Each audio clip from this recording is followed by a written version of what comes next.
can shine together. We can all just fall apart. We can live, we can love, yes, we can spark. We can give, we can hold, we can die together.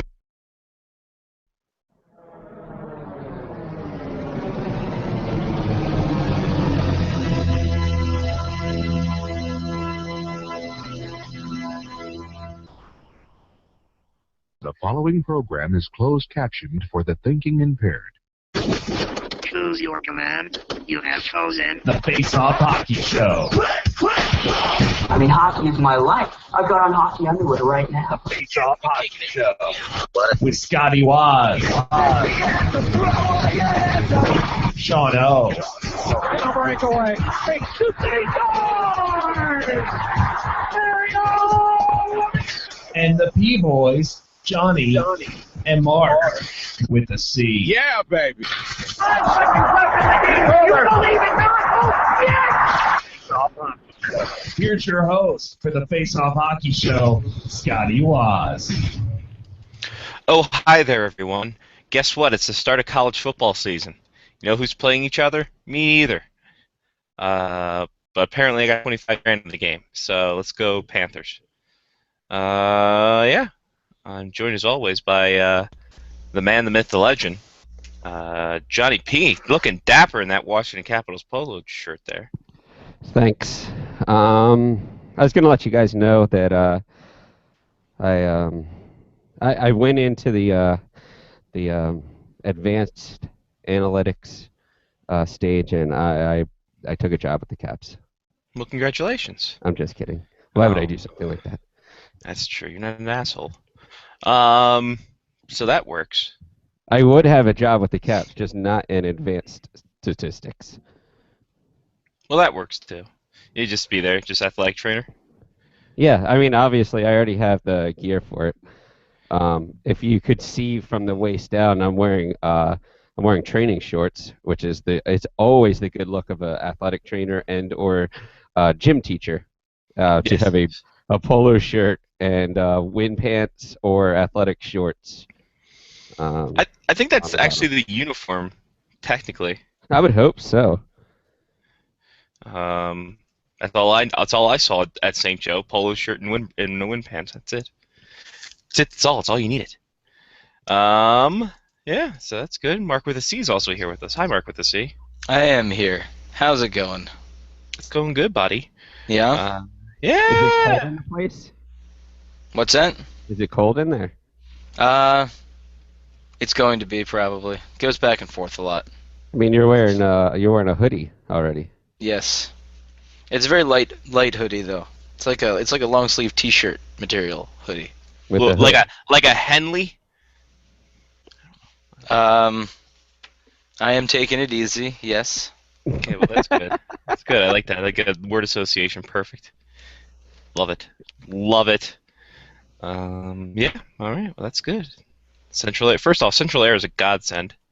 Anyone who says differently is a jerk ass. It's true. Second off, it's Georgia State against Abilene Christian, the first college football game of the year. Currently, Georgia State up 7-3 on Abilene Christian. End of the first quarter. So there you go. This is your football update. Huzzah, huzzah. I've already refereed soccer games. Look at you go. Yeah. I have four soccer games this weekend. Wow, are you Jamaican? So many Yes. jobs. Yep. It's Yeah, amazing. games akimbo. And I don't think I'm going to be on next week's show. Yeah, interesting. We'll get that development in a second. But so you started this week doing the refereeing? Have you actually done any games? Or are you doing it? Is it just this weekend coming up? What's the dealio? Well, I've done one game, but got paid for two. The first game I was supposed to do this past weekend, they didn't tell us it was canceled until we were already there, which, I mean, helped out. I got to watch soccer with Mark. Yep. And we ate lunch. We went to a tiny market near Mark's house and confused all of the checkout girls there. Sounds about right. Sean Leahy was not working there, surprisingly, or else I would have known why we confused everyone. But does he own that chain? He might, actually. You're right. Okay. I think it's just one. I think it's just one tiny market. It wasn't even a supermarket. It was a tiny market. It was just a Yeah. market. It was a wasn't market. super at all. Mm. No. So yeah, and then this weekend, Labor Day weekend, all hell breaks loose for soccer. Amazing. Yeah, But I you'll be get to on. use the headsets this year. Ooh. So I'm gonna run around with those the walkie-talkie systems on my body. So that should be fun. Interesting dynamic. That should be a good time had by all. I heard they work well in the rain too, which is good because you don't want to be electrocuted while you're refereeing a soccer game. Usually that's bad. I don't know much about soccer or refereeing, or soccer refereeing for that matter. I'm pretty sure electrocution will hinder your performance. Yep, most likely. Not I don't know. for It nothing. might just give you a jolt that you need. Could be. That could be that thing that gets you to the ball quicker or something. I don't know. Get you the corner flag and hang out there for a bit, Yeah, obviously. where everyone knows your name. Ah, Johnny. The corner flag would be a great bar name. Perfect. There it is. That would be a fantastic bar name. There it is. Someone in Fells Point, get on it. There's your Baltimore soccer bar, and away we go. Full credit to Face Off Hockey Show on that one. Yeah, we won't get any credit, but whatever. Nope. But hey, that's a story of our life, right? So Yeah, so it goes. just like One Direction. Was that his One Direction song? I don't know. I guess. I think so. Okay, cool. Making sure. Anything else new and exciting this weekend or this week aside from the hype of a soccer a refereeing? No, I mean we might have some more listeners. One of the girls that I work with, she's into hockey and knows some people in the Midwest area, and they've been told of our show, so maybe they're listening to our show this week. I think that I'm just going to go under the assumption from now on that every week we have new listeners. It's just easier that way. Because you never I think know. that's a good assumption. People come in by the thousands, like at least triple zeros, maybe quadruple zeros, sometimes. If we could change that into some kind of monetary value, I think we'd be on our way. We have though. I mean, we have tons of zeros. I know Yes, we do.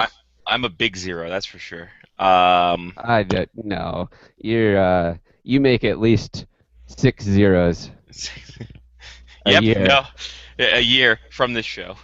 Just from the show. 6 zeros a year. 6 zeros a year. Where's the decimal point? Where's the period? That's for everyone else to find out. It's for me to know and for you to find out. So there you go. Well, hi to our new listeners in the Midwest. What up? How you guys hopefully doing? hopefully they're listening. And, Well, the and great I- poet Confucius said, "You know what the Midwest is? Young and restless." So why do we have an echo this week? I don't know. I don't hear an echo. I hear a little bit of an echo, but it's not too much. It's not as if it's delayed. Who knows, Johnny? This Google Plus thing hasn't been helping us. Apparently, you had to download the plugin again. So Google did force me to download the plugin again tonight before the show. Which Despite is the funny fact because we we've haven't- been using it for a year and a half. exactly, despite the fact we have not changed a damn thing since it started, since its inception, which is dream after dream after dream. We've been doing online shows for about almost 2 years now, almost exactly 2 years, because it was August of 2012 that we started. It was. Let us go to the logbook and see for faux show when that was. Well, we're in the was- beginning of the show, too. I will give an early shout-out to Virginia, who told said friends in the Midwest about us. Nice. August 1, 2012. Oh, wow. So we're already over 2 years Yeah. online. People have actually watched us on YouTube for more than 2 years now. Apparently. True story. And then August 15th, Johnny P's house. No man candle. We changed that quickly. It's true. True. My house still smells of bacon just by opening up that candle. Amazing. Yeah, I don't even have to light it. It's for the look. And August 26th, I just have hot yoga pants as the first topic on here. Yeah, I think that was Sean Leahy. Or was that Mark? I think it was me. I forget was what I was Mark. talking about. I'm assuming hot yoga pants. But were the yoga pants hot, or were the hoagie pants hot, or was the person wearing the yoga pants hot? Or was it during the hot yoga session that there were pants in there? I don't know. All I of don't the remember. above. Somebody might have to watch it. Nice. Also, the first Hangout show had Johnny's costume changes, which was something. And That was when I was doing the show from the Yellow Room. Yes, what you're doing from the Coldplay room. Yeah. Before I got such a fantastic militia backdrop. The war's still going on, people. Also, September 11th on 2012 is when we started to renovate the Cow Palace. That's good. Renovating the Cow Palace was a good run. Yeah. It was. Now it's over. And it's over. Is the Cow Palace one of the teams that have decided to put together a shut shop? Yep, that was mid-season last year. Oh. Like, we have enough of this. We're not doing this anymore. My Garmin watch is charging too, for any of y'all that care. Oh, really? Like the GSP, the watch, the GPS watch? Yeah. It keeps track of all my soccer game running. Nice. Always I ran 3.75 miles on Sunday. Ooh. Was that as a That was I was in an R. R RA? RA? Were you AR. not only AR? R is spelled, it starts with A. R starts with A. Ra would be RA. I thought you were not only flagging down off sides, but making sure kids don't have hot plates in their room. Mm-hmm. No. That would have been something. Mm-mm. I was more pirate, less Lady Gaga. Okay, well, you. I get it. Ah. You. All right. Mark with a C. Anything fun and exciting happening in your world this past week? Not really. This weekend was a relaxing weekend. Got to watch my first full Everton game of the year. It was only the second game of the year, so it shouldn't be 50%. Yeah, it's a good start. Let me tell you. Yeah, I don't know. Nothing too crazy, to be honest. Things have calmed down finally considerably these days. Yeah. Yep. Yeah. You move in with somebody and you just settle down completely. Yep. What are you gonna do? Yeah. And How did wedding the party season is go? over.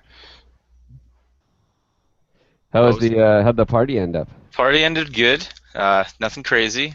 People played some Cards Against Humanity. I did find a new game. I don't know if I mentioned this on the air last week. It's called Super Fight. It's a card game. You should go look it up on Google. Super Fight, the game. It is a card game similar to Cards Against Humanity, but not the same as Cards Against Humanity.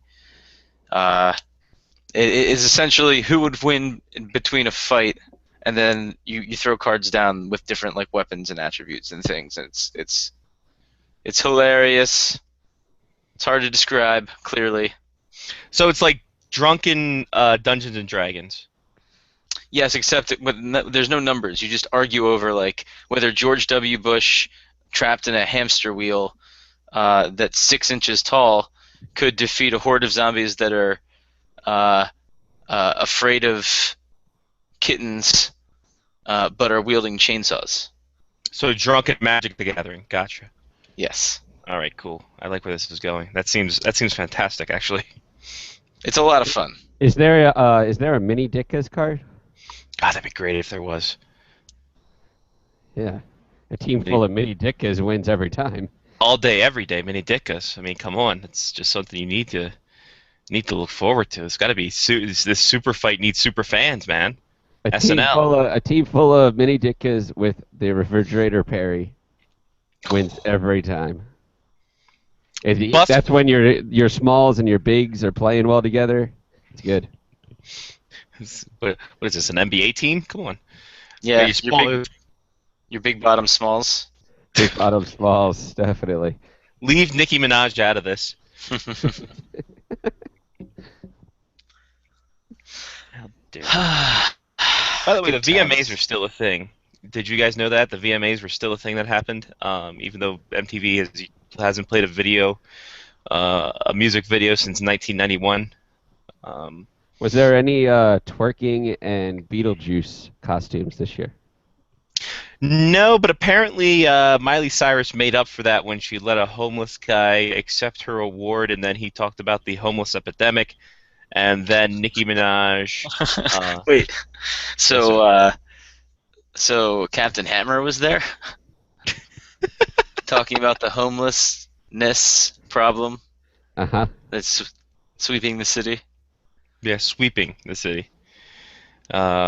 So that was interesting. And then Nicki Minaj had a quote-unquote wardrobe malfunction that turned out to be fake because she was rehearsing the wardrobe malfunction during rehearsals. So, yeah, good for her, I guess. I don't know. I don't understand how to make. I don't know how to make odds and ends of it. And then Katy Perry showed up in a denim. Her and her date, a guy named Riff Raff, who, by the way, hair looks like Play-Doh. So yeah, it's they not should- just a clever name. It's not just a clever name. He was riffraff. He was, and he's got grills and stuff in the front of it, and he looked really ridiculous, as he is wont to do with a name like Riff Raff. They showed up in the denim attire that Britney Spears and Justin Timberlake did years ago. Remember when that was the thing? Oh, those were the days. Wasn't it? That was when it was so innocent and cute. Yeah, before Crimea River. Exactly, when things started to get good, when it was out of hey, we're finally grown up, and yeah. And Timberlake went on his way, and Britney Spears stopped being relevant. And shaved her head. So, there we go, kids. Those are your VMA highlights. So you don't have to go back and DVR it, or watch the DVR. It's worthless. Yeah. So that was that's a fun and exciting time. It was also my week. I wrapped around the Emmys and the VMAs, and away I went. It's award show season, everybody, except for it's not. So I didn't even know for that. any awards this year. I think most likely to succeed. I don't know what that is. I actually think that's just the St. Joe Award that we're up for again. By the way, breaking news on this one. Apparently, St. Joe is having all the kids on Thursday take a picture of their Stromboli, hashtag it Stromboli Thursdays, and get a retweet or a share each and every week. I guess this will determine whether or not we get enough breaders in the lineup or not. So good job on St. Joe's to have a hashtag Stromboli Thursdays. Good for them. What we should do is we should start using the hashtag Stromboli Thursday and be like, please deliver Stromboli too. Yeah, exactly. Listen. And Send we'll it- just start giving like random addresses, see if they'll deliver. Are you starting to deliver Stromboli Thursday? You know, like we can make this work. We're alumni. We can do what we want. We pay for things, right? Shoulders of giants. Shoulders of giants. Are we part of those giants now, or are we still like are we part of the shoulders, or are we like still just I don't know. I think don't we're know working what our I'm way trying to up. say. I think what happens is once you graduate, you become part of the shoulders, but you're also on the shoulders of others. So it's almost a totem pole kind of thing. So it's just a massive pyramid scheme. Essentially, it is a Ponzi scheme St. Joe is pulling. True. And every year you get that alumni, hey, guess what? It's bull roast time. Give us your money kind of thing. You Yeah. never do quite get to the giant status. No, you never do, and that's the achievement. Unless you win if you win the Ravens season tickets from the Ravens season ticket raffle, then I think that you get to see the Giants. That Yeah, could be. That's maybe. true too. That is, if they come to town, I think you do. That's a Yeah. very good call, Johnny. So I think that's actually that's the only way that you could see the Giants is if that occurs. Why have they Through not? St. Joe, I mean. Why have they not exploited that gimmick? By the way, I am just full of gimmicks tonight. Like honestly, like every My time the God. Giants come to town, it's The shoulders of corner Giants. flag, and then we're gonna have St. Joe Shoulders of Giants night at M&T Bank Stadium. Be fantastic.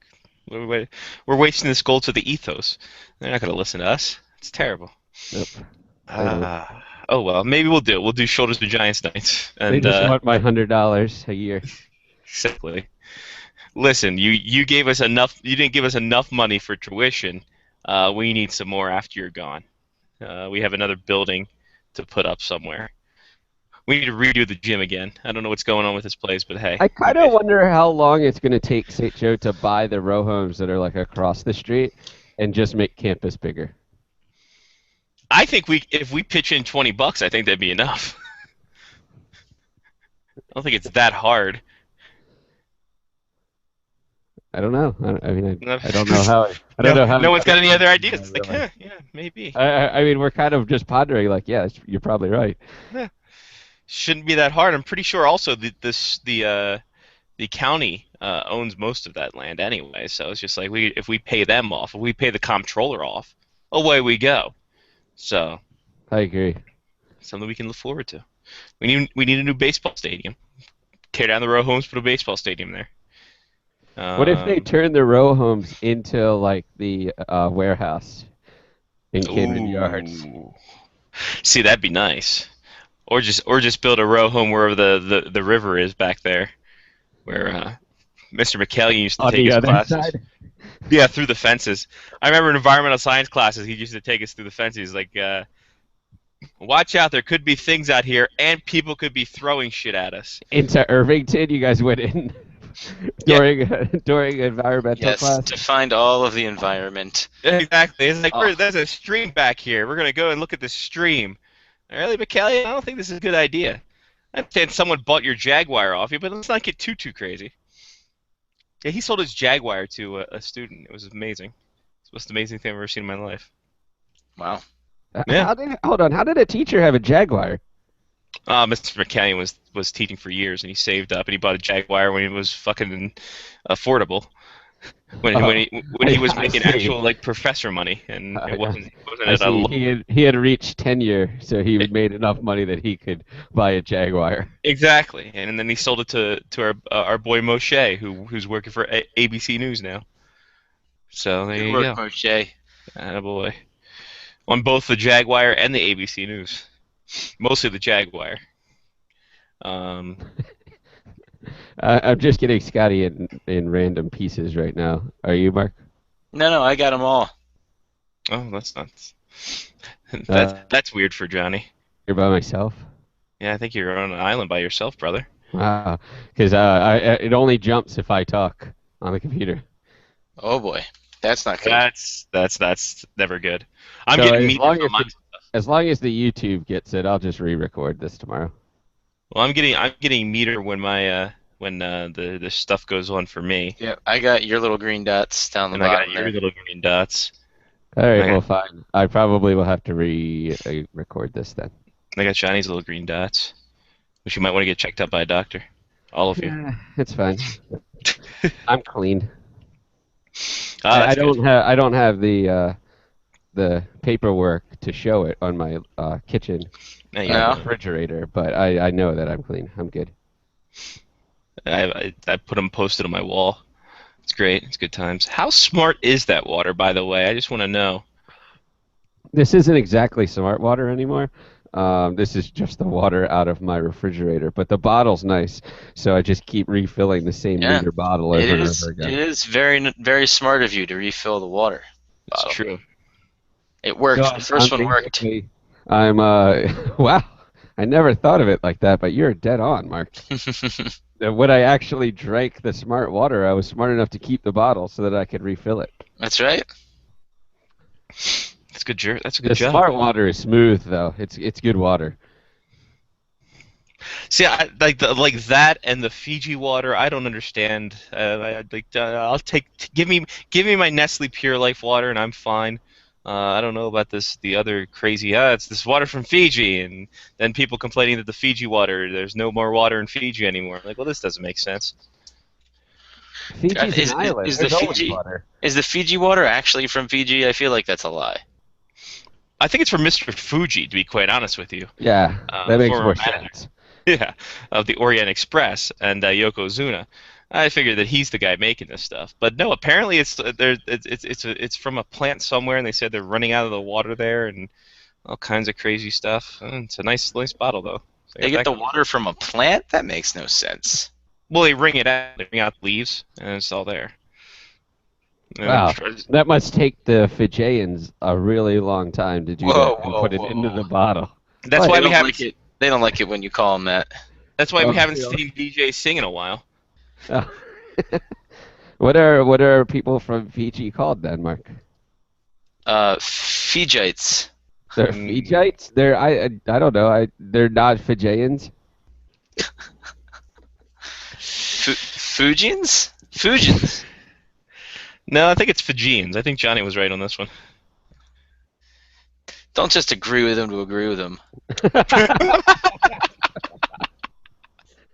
Yeah, who asked you to pick sides? But I'm fine with it.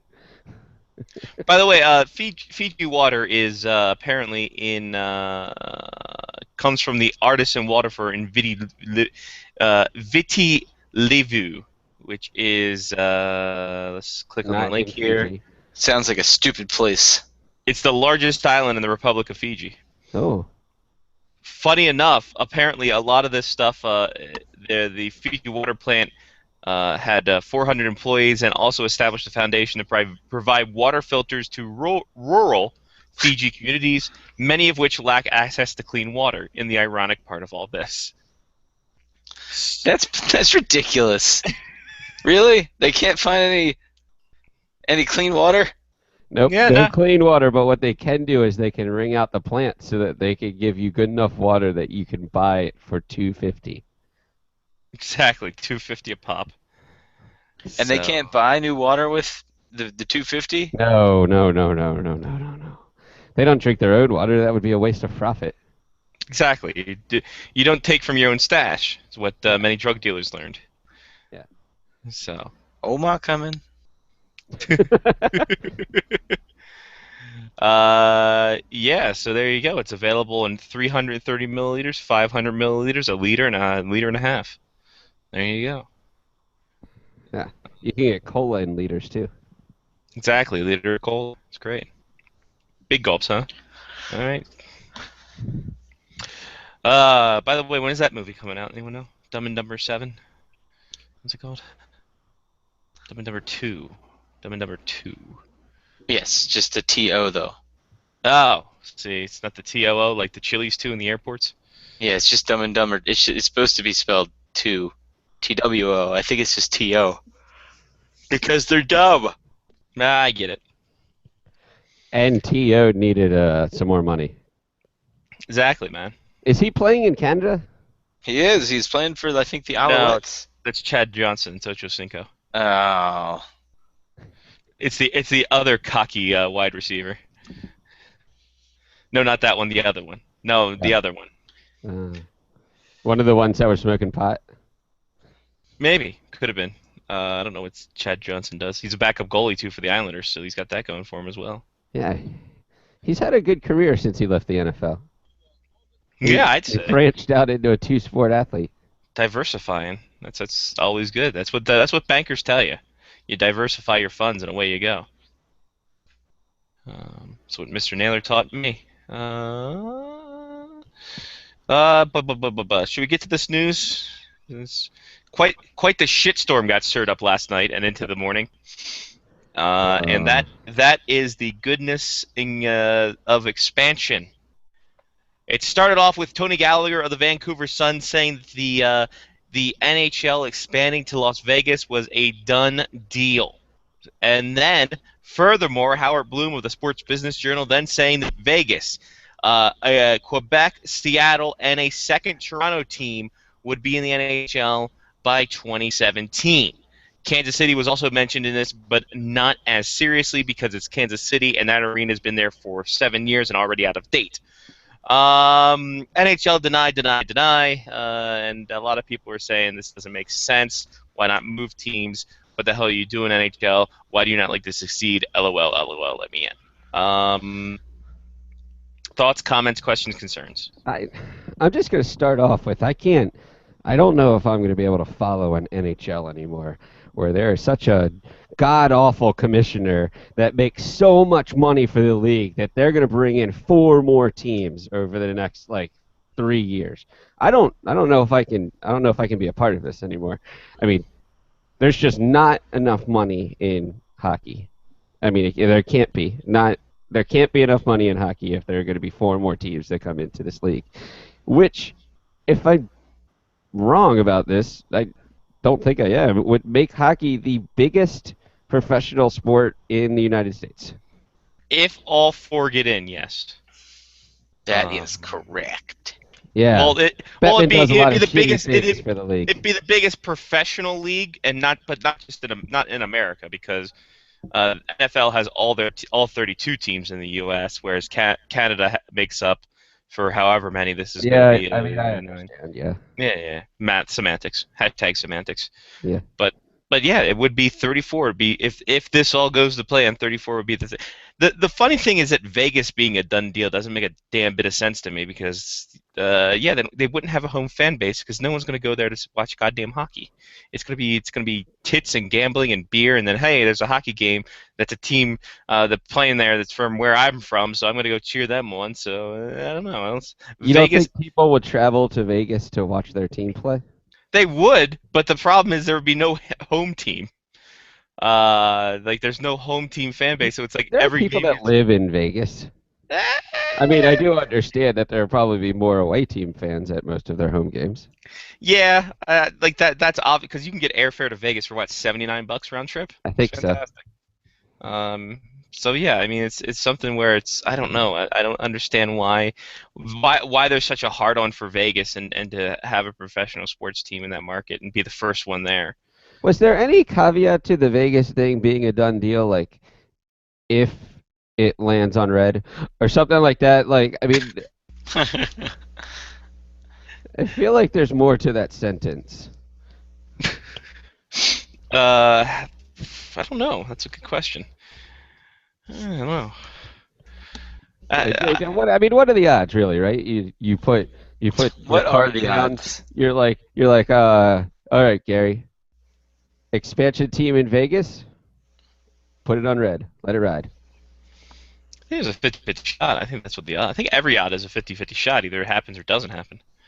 So if this happens, there will be 2 franchises in the Arizona, Nevada region. Yeah, the desert. and the desert there would be. Yeah, that is the dumbest thing I've ever heard for hockey. That's counteracted by the 2 in Toronto. That's true too. Which There's again, it's pretty much 3 in Toronto with Buffalo. That's true. Yeah. Yeah, I'd agree with that. But I mean, yeah, the second Toronto team is just as stupid as a team in Vegas. Everyone's like, oh, there needs to be another hockey team in Toronto. Are you really sure about that? I don't think that Maple Leafs Faithful are going to go and jump ship like that, because as much as they want a second hockey team, that's more of a power trip situation than anything else. You know, maybe that's just me thinking a little bit more rationally than some, but it's just like, can it support? Does it have the people to support a second hockey team? Sure. Will the roots be dug in there for a second hockey team? I don't know. I don't know if that's it's a bold move. I think it'd be somewhat profitable, but not as profitable as people think. Just throw it in Seattle and Quebec City, and we'll figure out where the hell we're going to put another team in the West, and go from there. Yeah. I don't know. I don't like Vegas for some reason. I don't know. I don't get the idea of Vegas being a landmark for the NHL to go. Seattle, obviously, we see that there's a need for the Pacific Northwest to get something. I get that. So there. Let that happen. Quebec, sure, whatever. Let them have it. Their arena's almost done. Yeah, I don't know. It's just Vegas. That doesn't seem right to me for some damn reason. Again, Kansas City's just out there. Just make the disco ball happen. Just go for it, and away we go. Dan Bielsman can coach the team. Be great. Disco Dan and the disco ball. Just make it happen. Why are we throwing all this gold out to the window? Just make it happen. Yep. Here's a question I debated on last night. Should there be more of a thing of relocation being talked about rather than expansion? Why would the NHL relocate? Because Florida is a shithole. Why don't they move that town or that team that's in Arizona to Las Vegas and call it a day? Why do you need two in the desert? You know, that's not a bad idea either. If Vegas wants one and clearly Phoenix does not, it's not that far of a trip. It's true, and they do have 4 more years to say that we didn't make a profit, so we're moving elsewhere. So I like that idea. I mean, the Florida Panthers have a unit in their city saying, "Hey, we're going to see if the Panthers are needed here, and if they're not, we're not going to pay for this arena to be built or to stay under facility or whatever, and you guys can go shit a brick somewhere else." Is So it a they're big just- unit? Unit. It is a G unit. G unit. Because the team only pulls in 50 cents of revenue a year. But anyway, the point is this. So is you that would there's- rather relocate the 2 teams elsewhere rather than bring in 34 teams? Yeah, Well, I'd maybe bring rather. in 4 teams. They already have 30.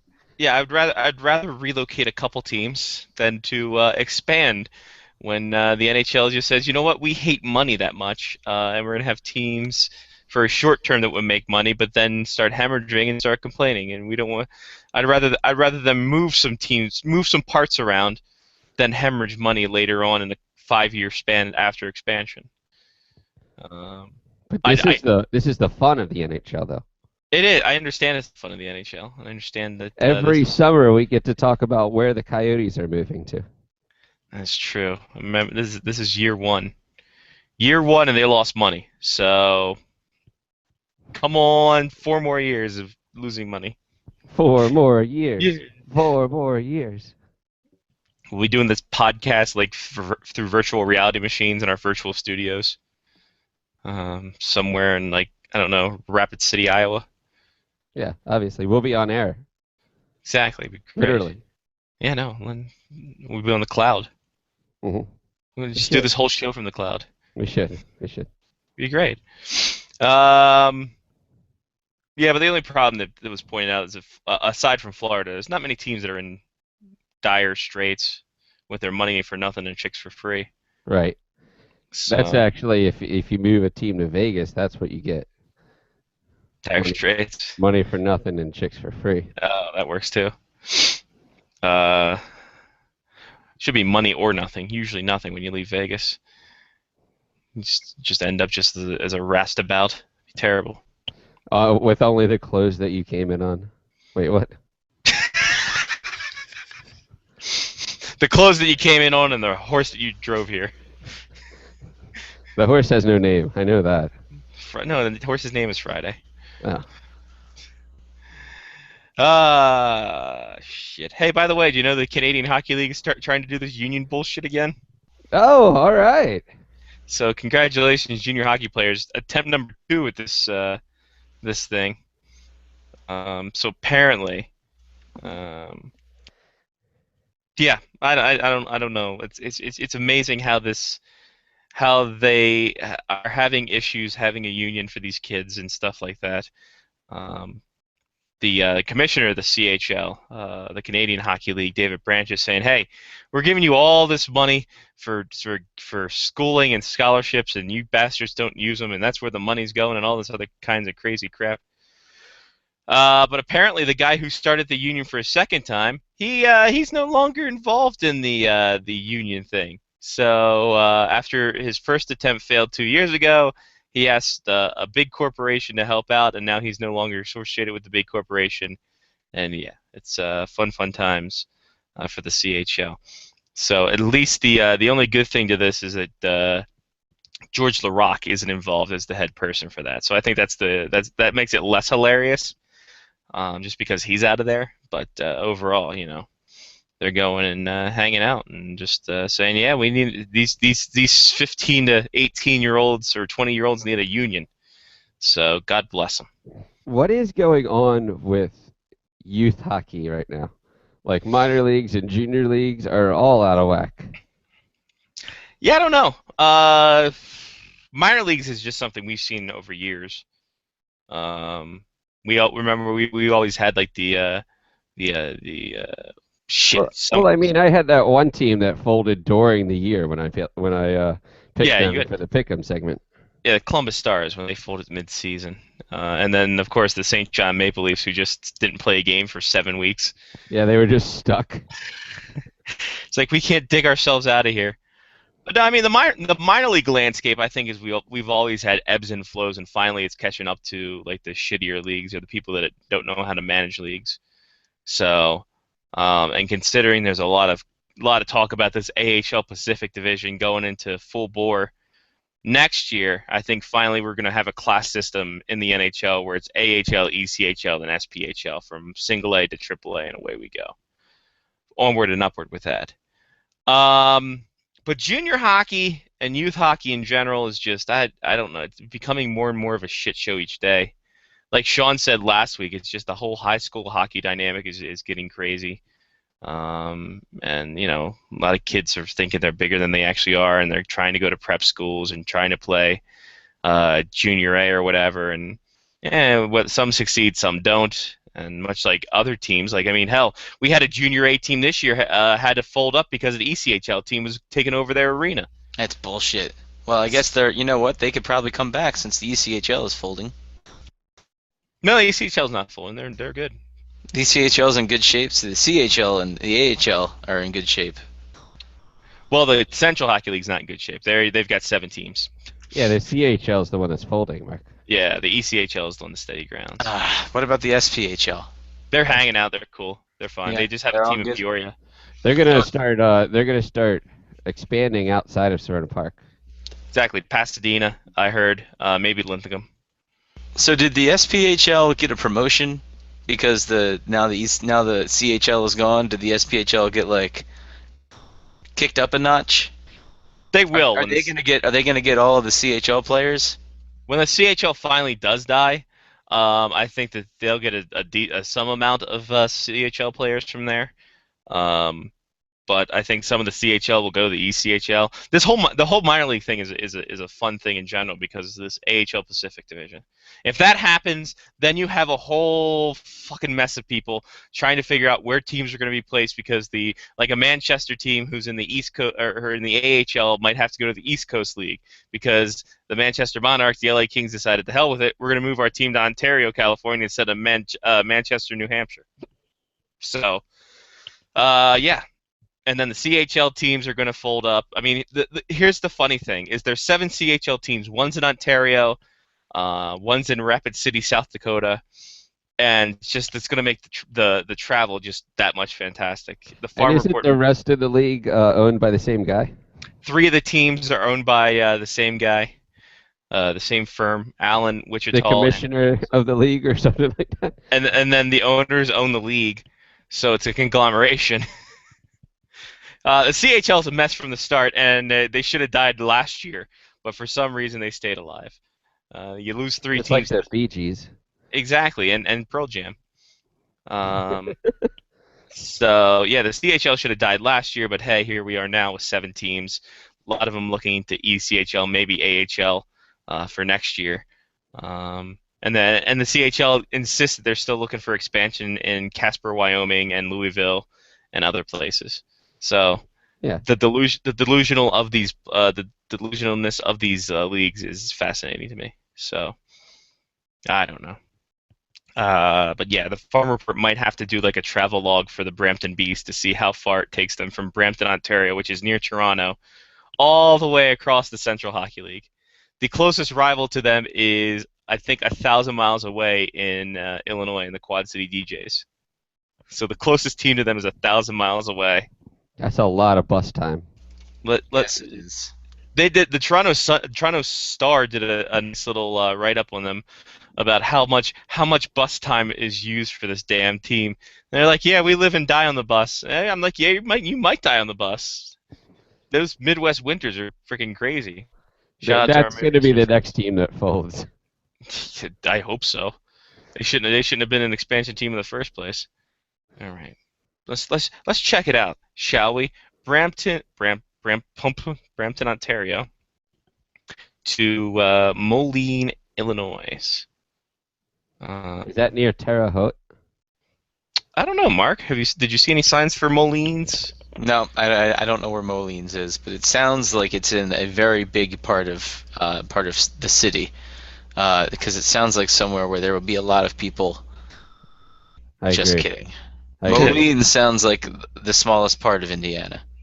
Moline is near. It's on the border of Iowa and Illinois. It is near Iowa City. So it looks like it's about. Well, I've never been to Iowa. Oh. Is this heaven? No, it's just Iowa. So it's I have to change this route to miles because kilometers is bullshit. 643 miles. So that's not that bad. Only 10 hours driving. That would quite literally be from us driving to Toronto. Essentially. From Baltimore to Toronto is 610 miles, if I remember correctly. And let's see where it is to Rapid City, South Dakota, which looks like their furthest rivals. Yep. Say 1,500 miles. Mark, you have a guess on that? What did John say? 1,500. 1,501. Suck it. It's gonna be. I'm gonna go with 1625. Johnny's the closest, but both went over 1420. 1420. Oh, see, if Mark would have gone 1 mile, then he would have won. He would have. All right, hold on. Allen, Texas has to be the furthest away. It has to be the furthest away from Brampton. This is tremendous. I don't know. Actually, hold on a minute. No, it's not. Allen is actually closer than Rapid City. Amazing. Tremendous. Good work, team. Whatever. Brampton in the Central Hockey League. Catch the fever. Anyway, so there you go. There's the mileage counter. That I might have to do that. I might have to do a mileage counter for the Brampton Bees for the Farm Report. So, good times had by all. Still no minor hockey league team in Maryland, nor should there be. There's nowhere to put them. They can use the Cow Palace. Just had to renovate it. Or what's that place down there that they used to play in? Showplace Arena? Yeah. Yeah, that was a shithole. The hell with that place. Like honestly, that I thought that was like an equestrian building, like most. It is. You're not wrong. Literally, the last game of the last Icebreakers game, I was cleaning out the locker room, and we were trying to get them not to destroy it, because I think there were still bills needed to be paid, and they didn't want to lose their damage deposit on the arena. There was a computer trade show, like hours after the team got eliminated for the playoffs. Like, all right, guys, get out of here. We need to board this up, and there's a computer trade show going to be hanging out, and you can go check out and buy a modem, a 56K modem for $400. So I'll take it.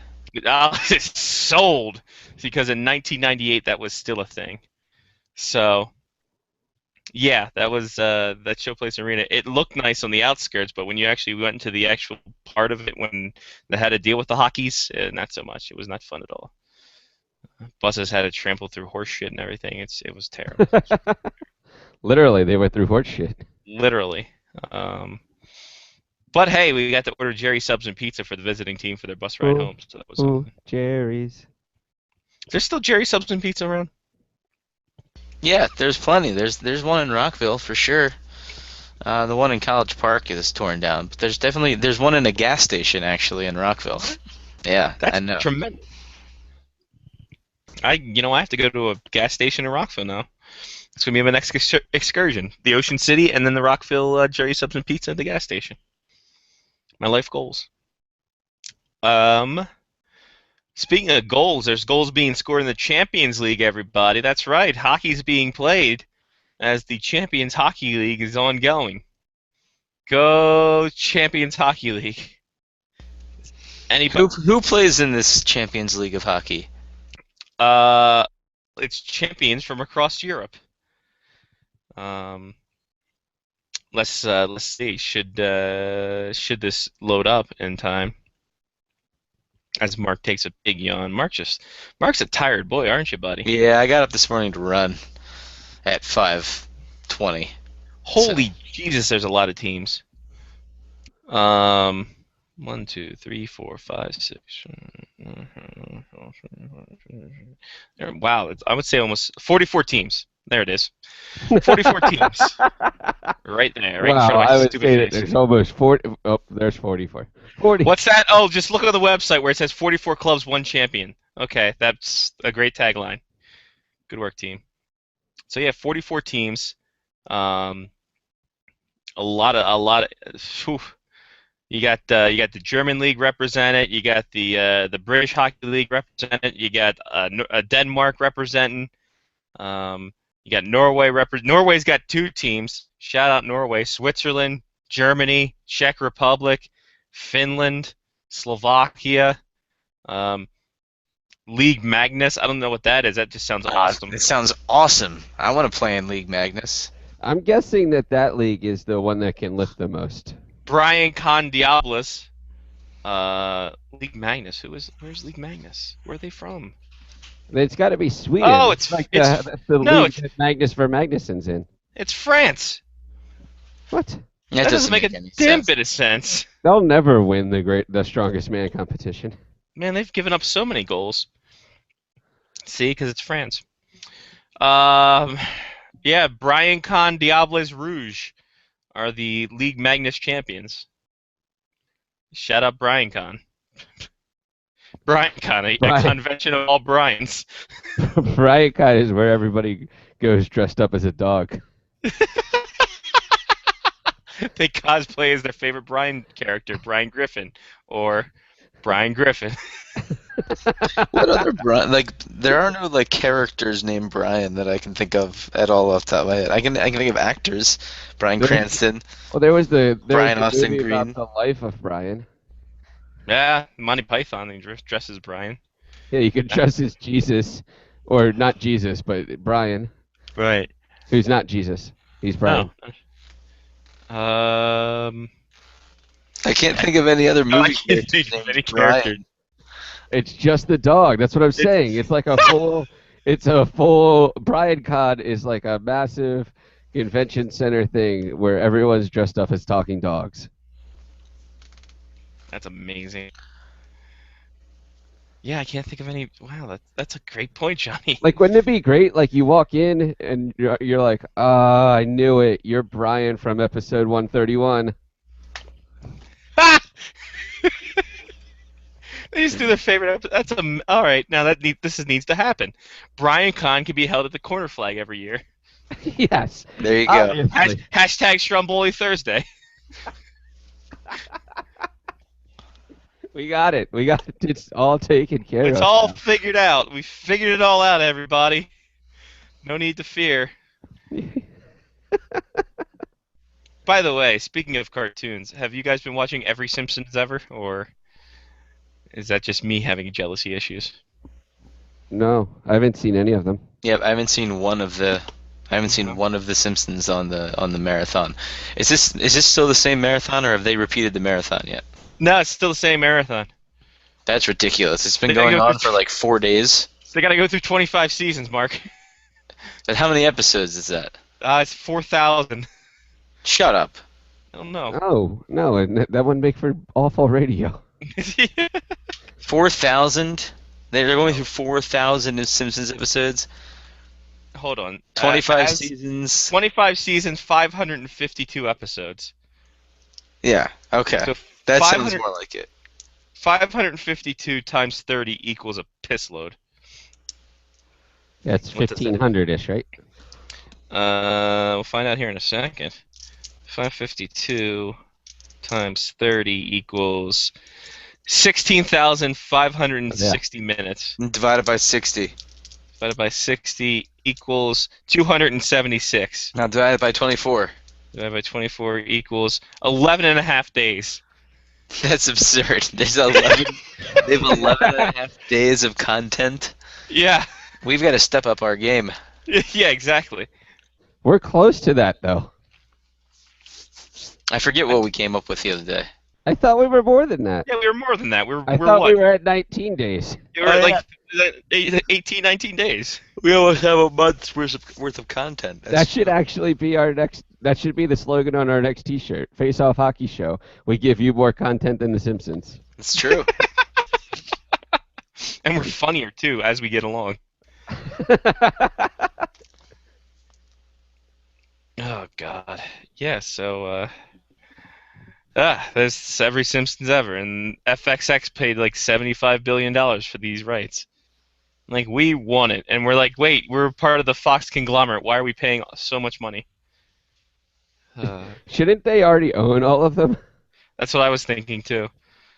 I'm like, wait a minute, you guys should own this. Why are you paying for it? I don't get it. This is just turned into one of those like, what was the company with the massive scheme where they bought things from their own company? I'll buy it. It was all big like 10 years ago. I forgot what it was now though. Somebody will let us know. They had By their the own way, scandal. we're on day 8 of every Simpsons ever. If you're scoring at home or even if you're alone. So they're getting into the terrible episodes then.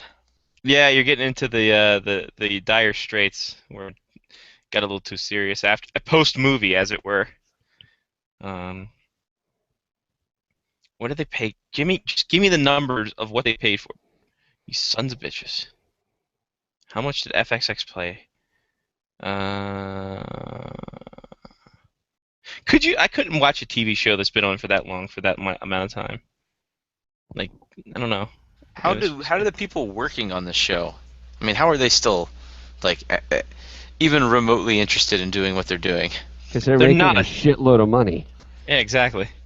They're just hanging out, just be like, all right, cool. I would almost wonder how much money somebody made if they like started with The Simpsons as just an animator, like somebody who was drawing The Simpsons. If they started with The Simpsons and they've been there for like 25 years, I guarantee you they've made a lot of money. Well, and they also went on strike in terms of in going ahead and making sure that they got their money's worth, because as they got popular, you got to figure they wanted more money, so they probably gained exponentially as it went along. There you go. I agree. Come on, where's the price? Is this it? Hold on. We might have found an answer, and if you guys want to take a guess for the FXX, yep, here we go. Cable syndication with FXX and video on demand. How much do you guys think it is worth? I don't know. What, this for The Simpsons? Just The Simpsons? The Simpsons, 530 plus episodes. Archive of Simpsons segments available on video demand on FX Now's mobile viewing app, and also SVOD platform and all this other stuff. How much do you think that would cost FXX to purchase the rights, the cable syndication? $12 million. Okay, Johnny, your guess. $20 million. All right, you guys want to lock these in? $12 million for Mark, $20 million for John. John, you're a big winner. The problem is you were $730 million off. Damn. $750 million. So $750 million. Well, if I would have been the one buying them, it would have only gone for $20 million. Oh, that's fantastic. Good for them. Yeah, so Fox, this is a cable syndication deal, so a huge cable syndication deal. Good for them. Good for The Simpsons. Way to go, team. Simpsons is never ending. One thing that is ending is the Australian Hockey League season. As we're coming up on finals week, kids, get your study guide ready and get ready to go. Because I think the finals are this weekend in Melbourne, brought to you by Air Canada. Yep, August 30th and 31st from Melbourne. The AHL finals brought to you by Air Canada, which I don't understand either. So there you go. So the can we get who the hell's playing? Looks like the Mustangs will be taking on the ice. It's a whole big thing, isn't it? I don't know what the. Here we go. Finals preview. This might help. Because why wouldn't it, right? Of course, you're gonna make me PDF. You guys can chime in at any time here. Melbourne Mustangs, Sydney Ice Dogs, Melbourne Ice, CBR Brave, and that's it. Those are the final four. Yeah. I mean, look how well that works. There are two Melbourne teams, and they get along perfectly fine. They're both in the Final Four. Being played in Melbourne. But let's be honest, Melbourne is the New York City of Australia. Is so, it? I'd say. Is it? I think. I don't know. Probably. If my Australian geography has taught me nothing, and it hasn't, it is to say that Melbourne is the New York City of Australia. Okay, I agree. I think it also has an Outback Steakhouse there too. So we don't. Why wouldn't it? Exactly. No rules, just right. Going down under. By the way, hey, basically fingering Melbourne when you had. I was fingering Melbourne. The last time you were in Outback. That's actually the name. That's actually the name of my my new band, Fingering Melbourne. I like it. We play Upside Down Rock. Oh. By the way, did you see the goal celebration of the guy who won that shootout for the oh God, who the hell was it? The something or other. The Thunder. Yeah. The Thunder, where he decided to do a headstand. I commented on the Face Off Hockey Show website that even their celebrations are upside down. So that's good stuff. There's that. St. Louis Blues unveiled new uniforms, everybody. No more piping for them. Do the hockey rinks in Australia, do they fill them backwards, like counterclockwise? Yeah, the Zambonis go counterclockwise. Mm-hmm. And they drive on the wrong side of the road there. It's really crazy. Do they make Zambonis that have wheels on the other side? Oh, that'd be great. Like, I feel like the Zamboni, you always drive on one side, right? Like, you don't switch sides of a Zamboni. And it's actually the incorrect side in the U.S. You drive on the right side of a Zamboni, don't you? No, I think you drive on the left side. Now I'm trying to figure out Zamboni. Zamboni. This will cure all. You just Google search Zamboni and thousands of searches. Look at pictures. Pictures. There are also some Zambonis that have two seats, don't they? Yeah, but one faces back. It looks like the right-hand side is the way it goes. Well, so you're not next to the so you're not next to the glass? So you are next to the glass. All right, hold on. We're getting. Wouldn't that be the left side? Or no, I guess you're going the other way around. It's time for the everyone's favorite segment on especially on iTunes, is Scotty Screen Share. Yeah. So here you go, and then this is the Buffalo Wild Wings sponsored Delaware Blue Hens Zamboni. You see the guys driving on the regular side. Oh yeah, that's definitely the regular side of the Zamboni. Yeah. Yeah. So there you go. Dare to be a blue hen. Nah, no thanks. Dare to be a blue hen, sponsored by a wing place. I do. I love the irony. That's fantastic. That's tremendous. Good work, team. Oh God. Whew. Thank God.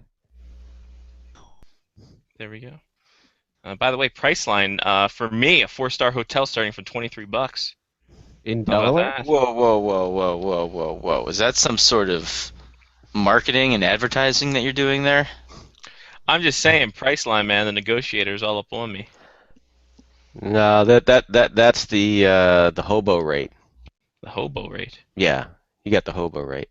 Oh, thank God. That's a linen cloth. It's a cotton the same rate that we had when we were in Vancouver. Yeah, that's the I got the drifter rate. Drifter. That sounds much nicer than hobo. Does. Yeah. Now Kaylee Cacao is doing the ads now, so that's helpful as well. So good for her. With William. Kaylee Cacao. She's married to a tennis player apparently, so good for her. Way to go, team. We're just talking about Zambonis and whether or not they go the other way around in Australia.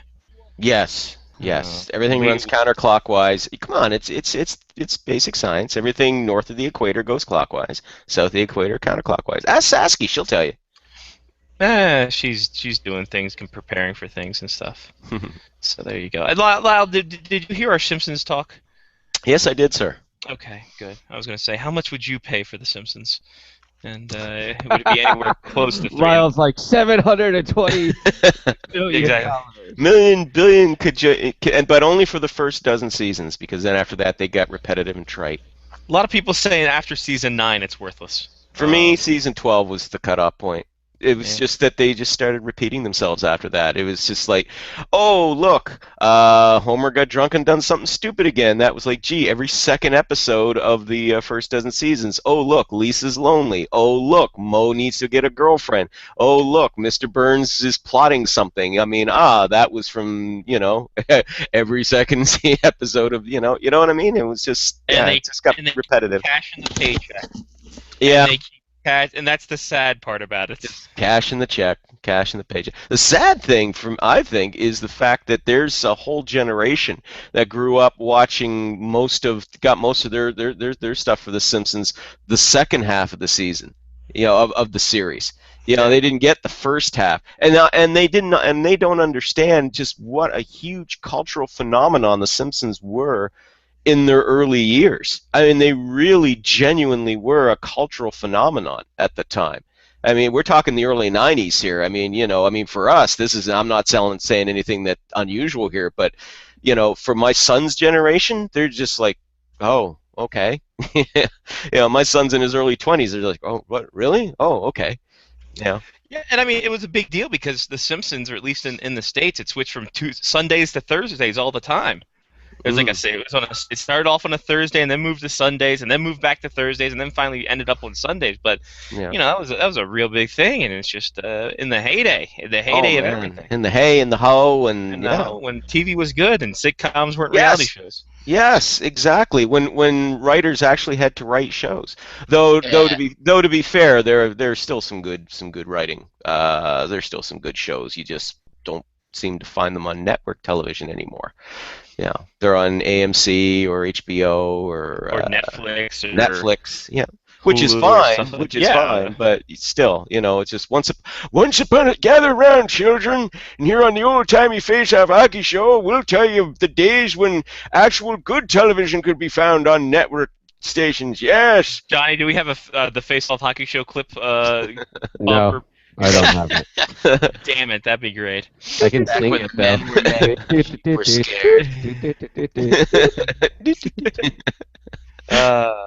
Ooga. It's time for a Face-Off Hockey Show flash. So crank up your Victrola.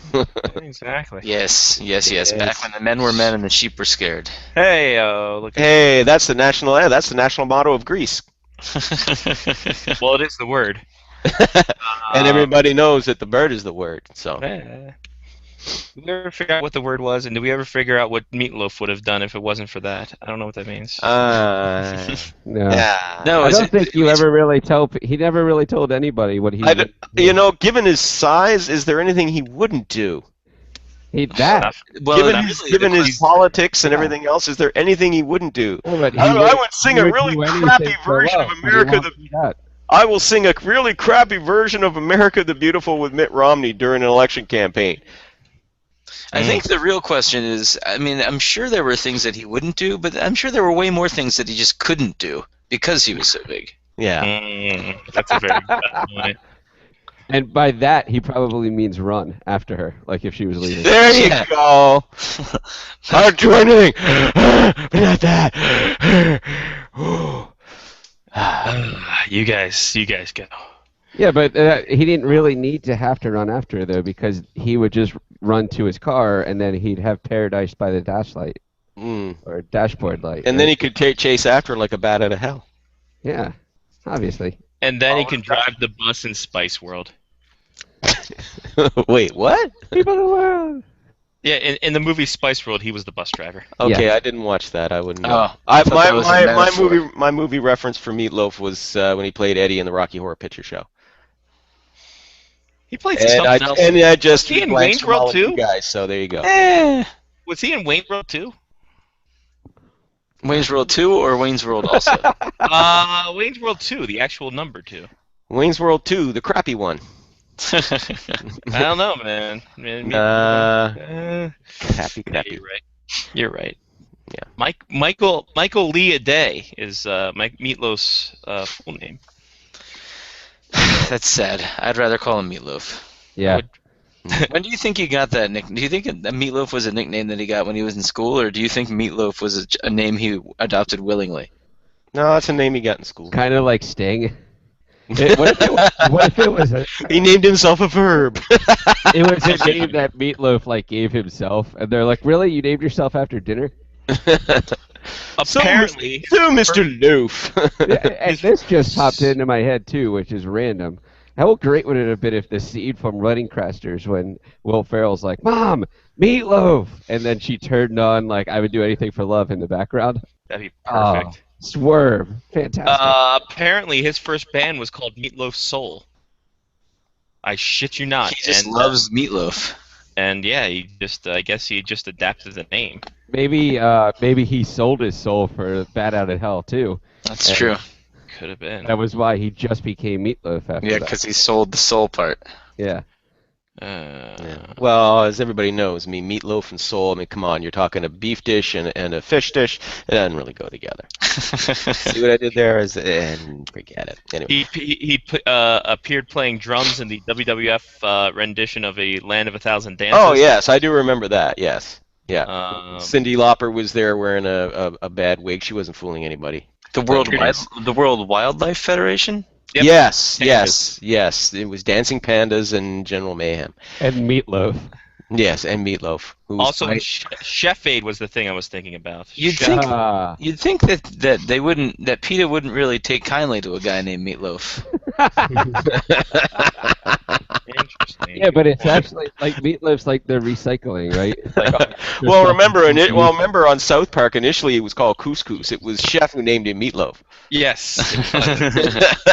He was skinny, and then he just said... Another show that used to be good back in the day that's been on way too long. Oh yeah. But the hey and the how. That's the thing with the cartoons that we beloved, South Park and The Simpsons, and even the early first 3 seasons of Family Guy I liked. But yeah, after that. So remember, kids, everything is worse than when it first started. When you first watch it, that's going to happen with all of you. Yes, get used to it. God damn it. It's called getting older. Nothing gets better. I must say that first episode after they came back, after they were canceled for however many years, and they spent the last 2.5 minutes of the show just listing all of the other Fox shows that failed. Was the first 2? Yeah, they came back and oh, that was great television. Exactly. We were canceled. We'll only come back if blah blah blah blah blah blah blah blah and blah blah, and just rattling them off. I'm like, tremendous. Yeah. That's a good joke. And then it just went downhill. Cutscene's fantastic. And then we wound up with the unctuous Seth MacFarlane popping up all over the place. Though to his credit, he did produce the new series Cosmos with Neil deGrasse Tyson, which is really cool, by the way. Which is really the only good thing he's done, and he kind of repented for his sins that way. I will give Seth MacFarlane, yes, I can forgive him his sins for the derivativeness that is now Family Guy, for what he did with Cosmos. And American Dad and The Cleveland Show. And A Million Ways to Die in the West. Never, ever forgive him for the Cleveland Show. Good point. Well, although I heard that Million Ways to Die is an awful show or awful movie. Very awful. Well, he's trying to do Blazing Saddles, and there can be only one. Yes. Well, I think if he has a musical, then he'll succeed because he seems to love doing that. That's where you should go. Yeah, stick to your strengths, Seth. I just want to know: does he get that many paychecks for doing the voices of all those characters? That's all I want to know. Does he get a paycheck for each character voice? That's all I'm saying. Well, he owns the property, I think. So yes, he just keeps all the money anyway. Yeah, it just keeps it. 2 for me, none for you. 2 for me, 1 for you. And it goes that way. 2 for me, none for you, and that seems what the expansion rumors are talking about, Lyle, as we jump into hockey. Yes, sir. Vegas, apparently a done deal. According to Tony Gallagher, the Vancouver Sun. And then obviously Howard Bloom jumps in and says, "Yeah, it's Toronto's second team, Quebec and Seattle. Let's do this." Yeah, I see your Las Vegas and give you 3 more. Yes. I've got a lot of things. My name was in a Nirvana song. Mm. So, Lyle, how much can we take seriously these rumors of expansion? Obviously, expansion is coming. Probably not 2 years, maybe 5 to 7. But how seriously now should we take these rumors, especially since Vegas is apparently the deal? Well, not now, no, but I mean, I agree with you. I think in the next 5 to 7 years, expansion's coming. Listen, I think the NHL would love to put a franchise in Vegas. It's just that little matter of a venue and an owner, and yeah. But Seattle, I think we all agree that's going to be a done deal. You want to talk about done deals? I mean, all they got to do is get this whole arena ownership thing sorted out, and you will see a team there. And I mean, let's face it. I mean, you don't have to be Sherlock to unravel all this. I mean, you've got 16 teams in the East, 14 in the West. Everybody knows you're going to want to have a little bit more balance out there. And of course, we've got Quebec City. They're building an arena. I think the NHL though is looking more towards Western teams right now. But yes, I think Quebec City's going to get one. Toronto, I still think the Maple Leaf Sports and Entertainment will do everything they can to block that. I know that yes, the New York Rangers were they couldn't do anything about the Islanders when they came into being, and then New Jersey when they came into being, and Buffalo, upstate coming into being as being in their backyard. But I do know, as I said, your NHL history, the Leafs fought like hell to prevent the Sabres from coming into being. They weren't that pleased with the Senators coming into being. But, I mean, they had to put up with it. But now you're talking a second team in their backyard, right smack in their backyard. I don't see that. But, Toronto, yes, I agree with you. They could support 2 hockey markets. But as you said earlier in the show, I think, are you going to see a lot of Toronto fans jumping ship for this new franchise? No. Not unless you get instant contender. Which with expansion teams, never going to happen. No, well, not the way things are now. I mean, you're not going to see like a Quebec Nordiques turning into your Colorado Avalanche. No. One franchise I think we have to keep an eye on, and it's not Arizona, believe it or not. It's not the Phoenix. It's not your Phoenix/Arizona Coyotes, who seem to have the some sort of magical shroud over them that prevents them from being relocated. It's called Gary, and as long as Gary don't want them moving, they won't be moving. But keep an eye on the Florida Panthers. I think if there's going to be one franchise that could relocate, it could be them. The mayor, the city council for Sunrise, Florida, which of course is where your Florida Panthers are located. They're looking into all options regarding the Panthers, including hiring a consultant to see if it's feasible to allow the Panthers to get out of their lease with the current arena. Even though that lease runs to 2028, it's being looked at. Could they move? Possibly. If it's not going to cost an arm and a leg in legal fees to break that lease, and they could move that franchise to a better market, I think that's a possibility. Though, to be fair, it's a quick sideline. I'm not saying that Sunrise is a lousy hockey market. Other people will say it. I'm not among them. It's just that team was poorly run for 20 years. They've been among the worst run franchises in the NHL for the past 20 years. As I said before, doesn't matter where you put them, with possibly the exception of Toronto Maple Leafs. You put a poorly run franchise in even a big hockey market for a long time, it's not going to draw.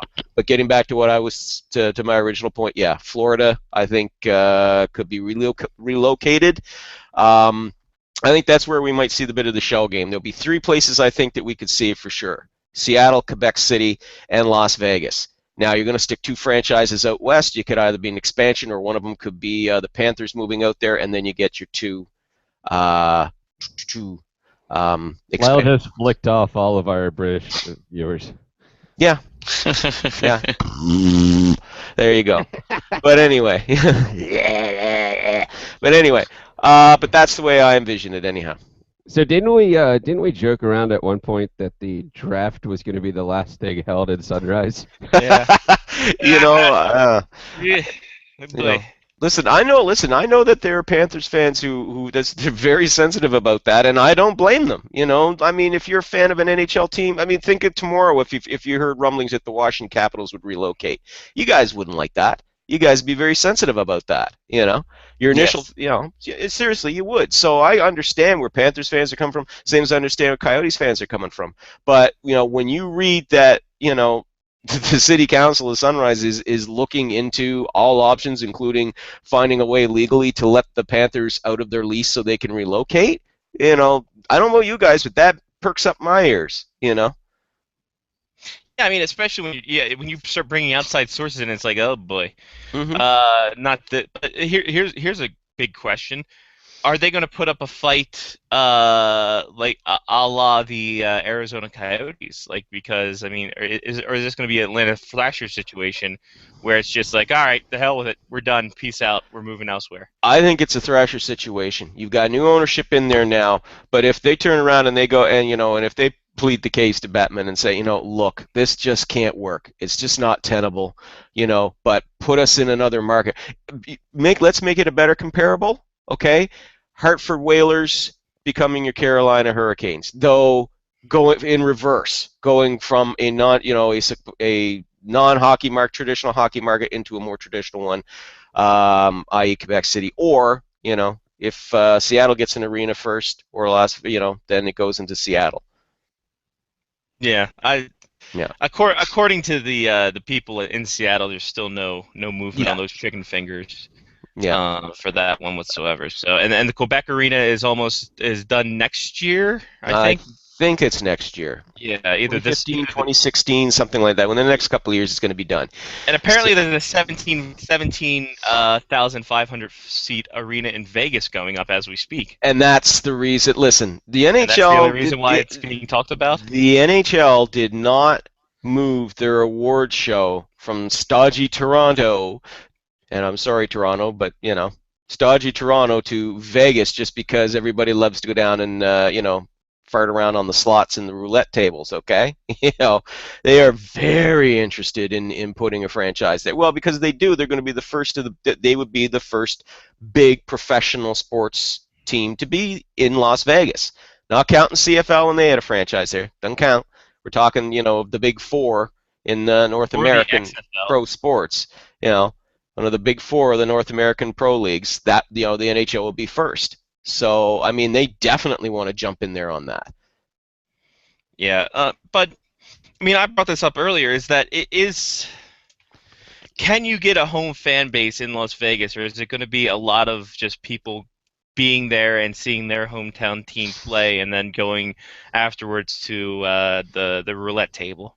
I think you're looking at a combination of both. I think they're hoping to be able to draw on the local population, for the home team, of course, and as you said, because you've got people coming from all over North America, to come to Vegas, and a lot of them are hockey fans. Well, hey, it's like a Montreal Canadiens fan goes down there. It's like, hey, and I plan my trip to Vegas, blah blah blah. And at the same time that the Habs are going to be playing the Las Vegas Mafia or whatever. No, that's not. Kenny Rogers. Your Las Vegas Kenny Rogers. The Las Vegas Kenny Rogers. Las Vegas Roasters. Your Las Vegas Elvises. There you go. Much better. The Las Vegas Elvis. Elvis. The Las Vegas Elvis. There you go. Oh, interesting. The Las Vegas. I like the singularity of that. Yes. Although it still ends in S. Yes, but it's still a singular.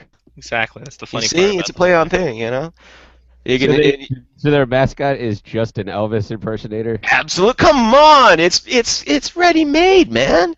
Come on. Are they going to have weddings in the stadium too? Well, of course they are. Don't be ridiculous. Oh yeah, Vegas. It's an NHL game. Vegas. But that's the thing. I mean, if you're a fan of the Washington Capitals, you'd be like, yeah, we're going to Vegas, and I plan my trip. At the same time, the Caps are going to be playing there, so this is going to be great. That's what they're counting on. Win-win both ways. I'm now going to look up airfare to Vegas. I should look at it's just airfare to Vegas. Airfare to Vegas. Ask Priceline. Yeah, exactly. I'll ask Priceline and say, hey, listen, Kelly Cacao, or whatever your name is. Cacao! Sorry. I don't wanna get that. And Tookie Tookie. Flight only. Someone pick an NHL city. Someone. Anyone. Bueller. Edmonton. Oh, St. right, Louis. Hey, you said it. Kansas City. Oh, but you're okay. Now, are you going to Las Vegas or Suzanne Vega? Interesting. It might be both. Las Vegas. Vegas? Yeah, McCarran International Airport. Let's pick a day during the hockey season. Let's go. January 15th. All right. Can I get an occupation? Occupation. Used car salesman. Yes. Car salesman. Yes. Thank you Used very car much. salesman. Okay. Now, can I get a time in the Bible in which there was no Jesus? Exodus. Yes. All right, Exodus. Perfect. Here we Before go. Christ. I'm a car salesman flying from Edmonton to Las Vegas and an exodus from one hockey team to another. And scene. Here we go. Here we go. All right, checking price line from Edmonton to Vegas, January 15th to the 18th. The negotiation process is happening now as William Shatner is doing a karate pose. Via Priceline, one ticket for one adult. The price is... William Shatner going in a karate pose. That's only slightly less disturbing than Elvis doing it. Holy Jesus. Okay, this is odd for a round trip. Oh. Anybody want to guess price? The cheapest price? $1,200. From Edmonton to Las Vegas? Edmonton That to- sounds way too high. I'm going to go 650. All right, Johnny. I know that international fees are going to be at least half of this, so I'm going to go 700. And the actual retail price The is... actual retail price through multiple carriers. $457.30 is your cheapest. Wow. Wow. I am impressed. And I don't impress easily, McMahon. Let's go with St. Louis, which is Yes. a U.S. city, and Yes, see if that's let's go with St. Louis. That'll be Louis. $120 round trip. Yes, let's go there. Yes. They will pay you $14. And, Come on, please. All right. We'll do the same dates. We'll do a January 15th to Sure. January 18th flyby. Economy coach, because that's how we roll here, kids. No, St. Louis to Vegas. It's not a long flight. It's not a long flight. It's the Midwest. It's Yes. a gateway to the West, even. So Exactly. It's not going to be that it long. would have the key to the deals. And now You this can is. you can handle coach for what? An hour and a half? 2 hours? I don't know. I think it could be a longer flight than that. Maybe 2 hours. He was Okay. fine. Well, this is. Can we go with the cheapest flight? $200. All right. Lyle says 200. Mark. Are we going round trip? Round trip, yeah. Well, yeah. 225. 25. Johnny. 150. And the actual retail price of your showcase is... 45.20. What? Whoa! Round That's trip. crazy! Round trip. What are they flying you by? What are they flying you by? Sopwith Camel? All right, here we go. Scotty screen share, just so you know I'm not a bloody liar. Here you go. Flights to Vegas, 485.20. American Airlines, a stopover in Dallas, Fort Worth, because my travel agent doesn't own a goddamn map. So there you go, 485.20. But yet it's actually comparable to if you flew from Edmonton. Exactly. So basically, What about from Montreal? Oh, no, from Boston. Boston would be the farthest point east. Boston. From Boston, round trip. Oh my God, that's disturbing. Isn't it? Look at Ah! Make it go away. Thank you. Boston round trip, same date. All right, here we go. LAS. So that's McLaren Airport. What's Boston? Boston. Boston? Is that? Yeah, it's Logan. Logan. Boston is Logan. Yeah. Of course, Mark would know you. You crazy bastard. Mhm. Going up to New Hampshire all the time. New Hampshire. Here we go. One adult. Here we go. Search all flights. Karate pose. William Shatner. Ah! Ah, he's negotiating. He's Ah! negotiating really well for us. That's for damn. That's horrible. Here we go. I'd rather see Elvis make that pose. I take it back. There we go. That's Wow, 350. 355.70 Wow. through Wow. U.S. Airways. U.S. Airways. The prices to Vegas have gone up in the United States. Well, this And is that why can Vegas start- and first off- airlines in general make no sense to me because it costs less to fly from Boston to Vegas than it does from St. Louis to Vegas. And this connects in Charlotte too. So, and then this one connects in Los Angeles, so you're going over and then doubling back Whoa. No, that doesn't make any sense. That's just for a stupid. 2-hour layover. Just A go 2-hour layover. You rent a car and drive from there. That's just stupid. That's hilarious. That's for people who are geographically challenged. Yeah, I got a great deal. Yeah, I fly from Boston. I change planes in Vegas, and you're in Los Angeles, and I will land in. Dude, you know that you're going to be flying over Vegas to get to L.A., and then you're going to fly back, and you got a 2-hour layover. You do know this, right? Hey man, I got a great trip on a flight. It's only one stop. You do know you could rent a car and from where's from your LAX stop? Honolulu. Come on. I got a layover in Honolulu before I get to Vegas from Boston. It's great. Like I said, the geographically challenged there. Yes. Holy Jesus. Wow. That's almost like there's flights to Calgary, from like you lay over in Edmonton for like an hour and a half. It's like just jeez, that's just stupid. Come on, guys. Just rent a car and drive. I mean, why would you? Again, for the geographically challenged, don't tell them they can rent a car and drive. Exactly. Budget's not going to like us. No, don't tell them that. So yeah, interesting. Yeah, that's pretty wild. Pretty wild. But I see all these deals to Vegas. Well, I guess that's just one way for $99, and then all the taxes and everything. Yeah, that's Vegas. Taxes. I hate flying anyway. Flying used to be fun. It's not anymore. Now it's just something you endure. You don't enjoy it. I love me some flying because I sleep on flights. So it's just I wish I could. I used to be able to. As I've gotten older, I found that I can't sleep on a flight. I try. I just can't anymore. Plus, Lyle, I go economy plus. Because big spender here at Face Off Hockey. Ooh, economy plus. Economy plus. Ooh, no wonder you're not amongst rabble like me, shoved in the back there. Exactly. Here's your peanuts. Here's your peanuts. You friggin' economy rabble. Go back to steerage, you son of a bitch.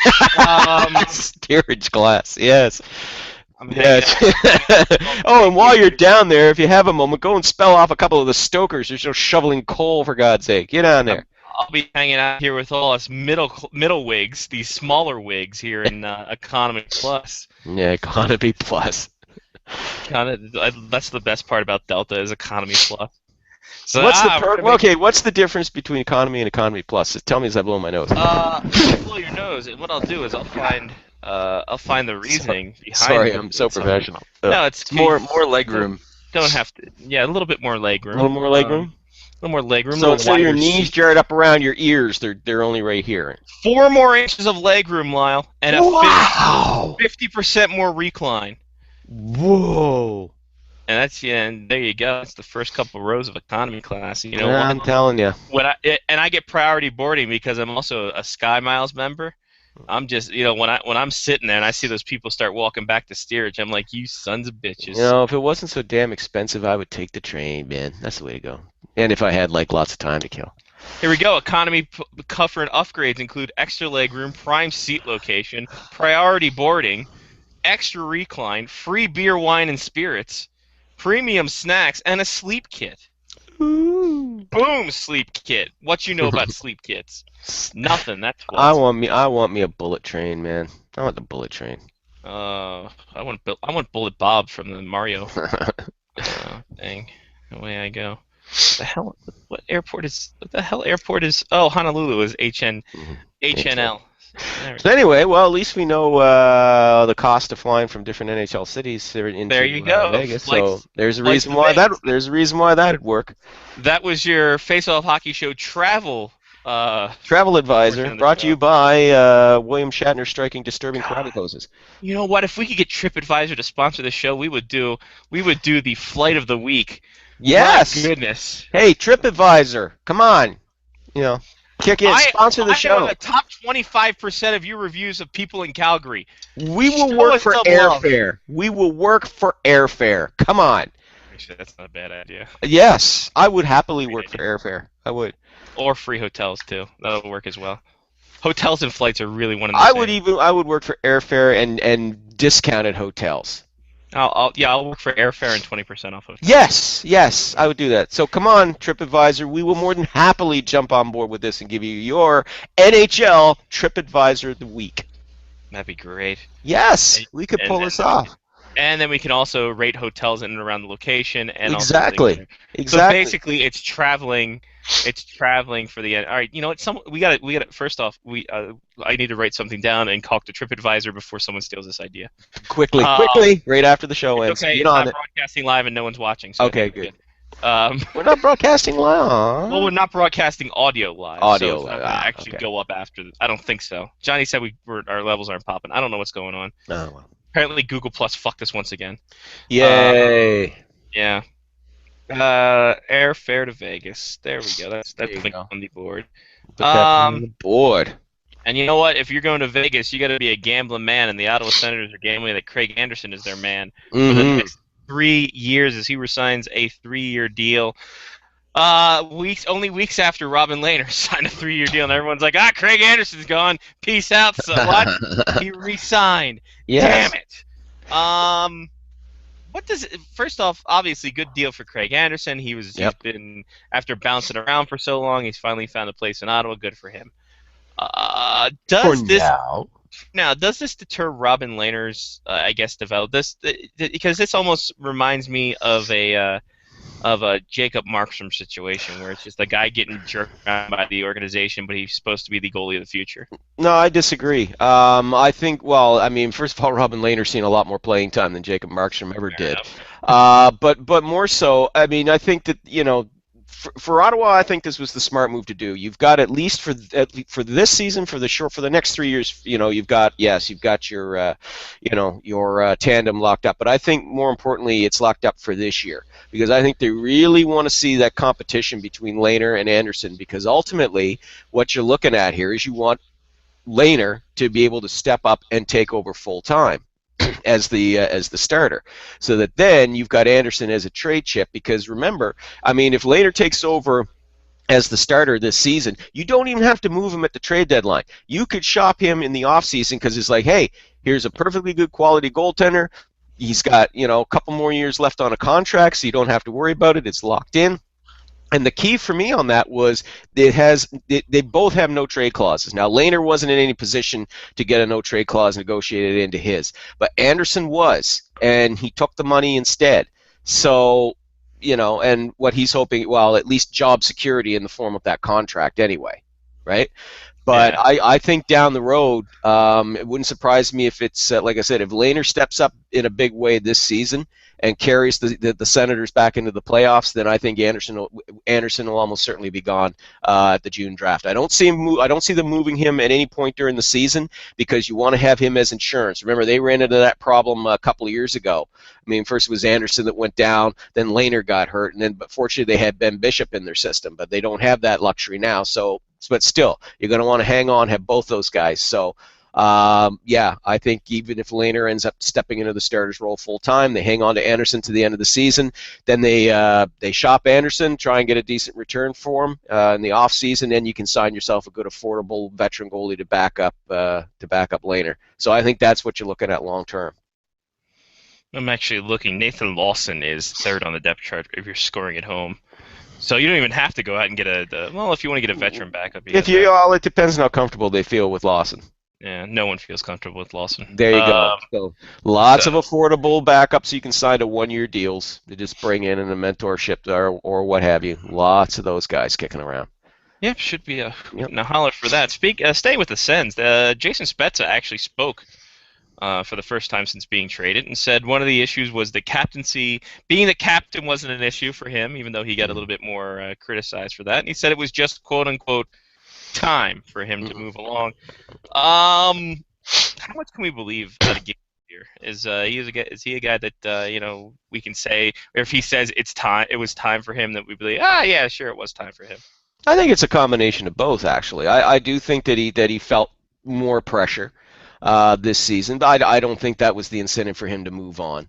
Though I think ultimately, look, he's 31 years old now, and he sees the Senators kind of spinning their wheels right now. He knows it's going to take longer for that club, I think, to become a playoff, a perennial playoff contender, or even get back into cup contention again.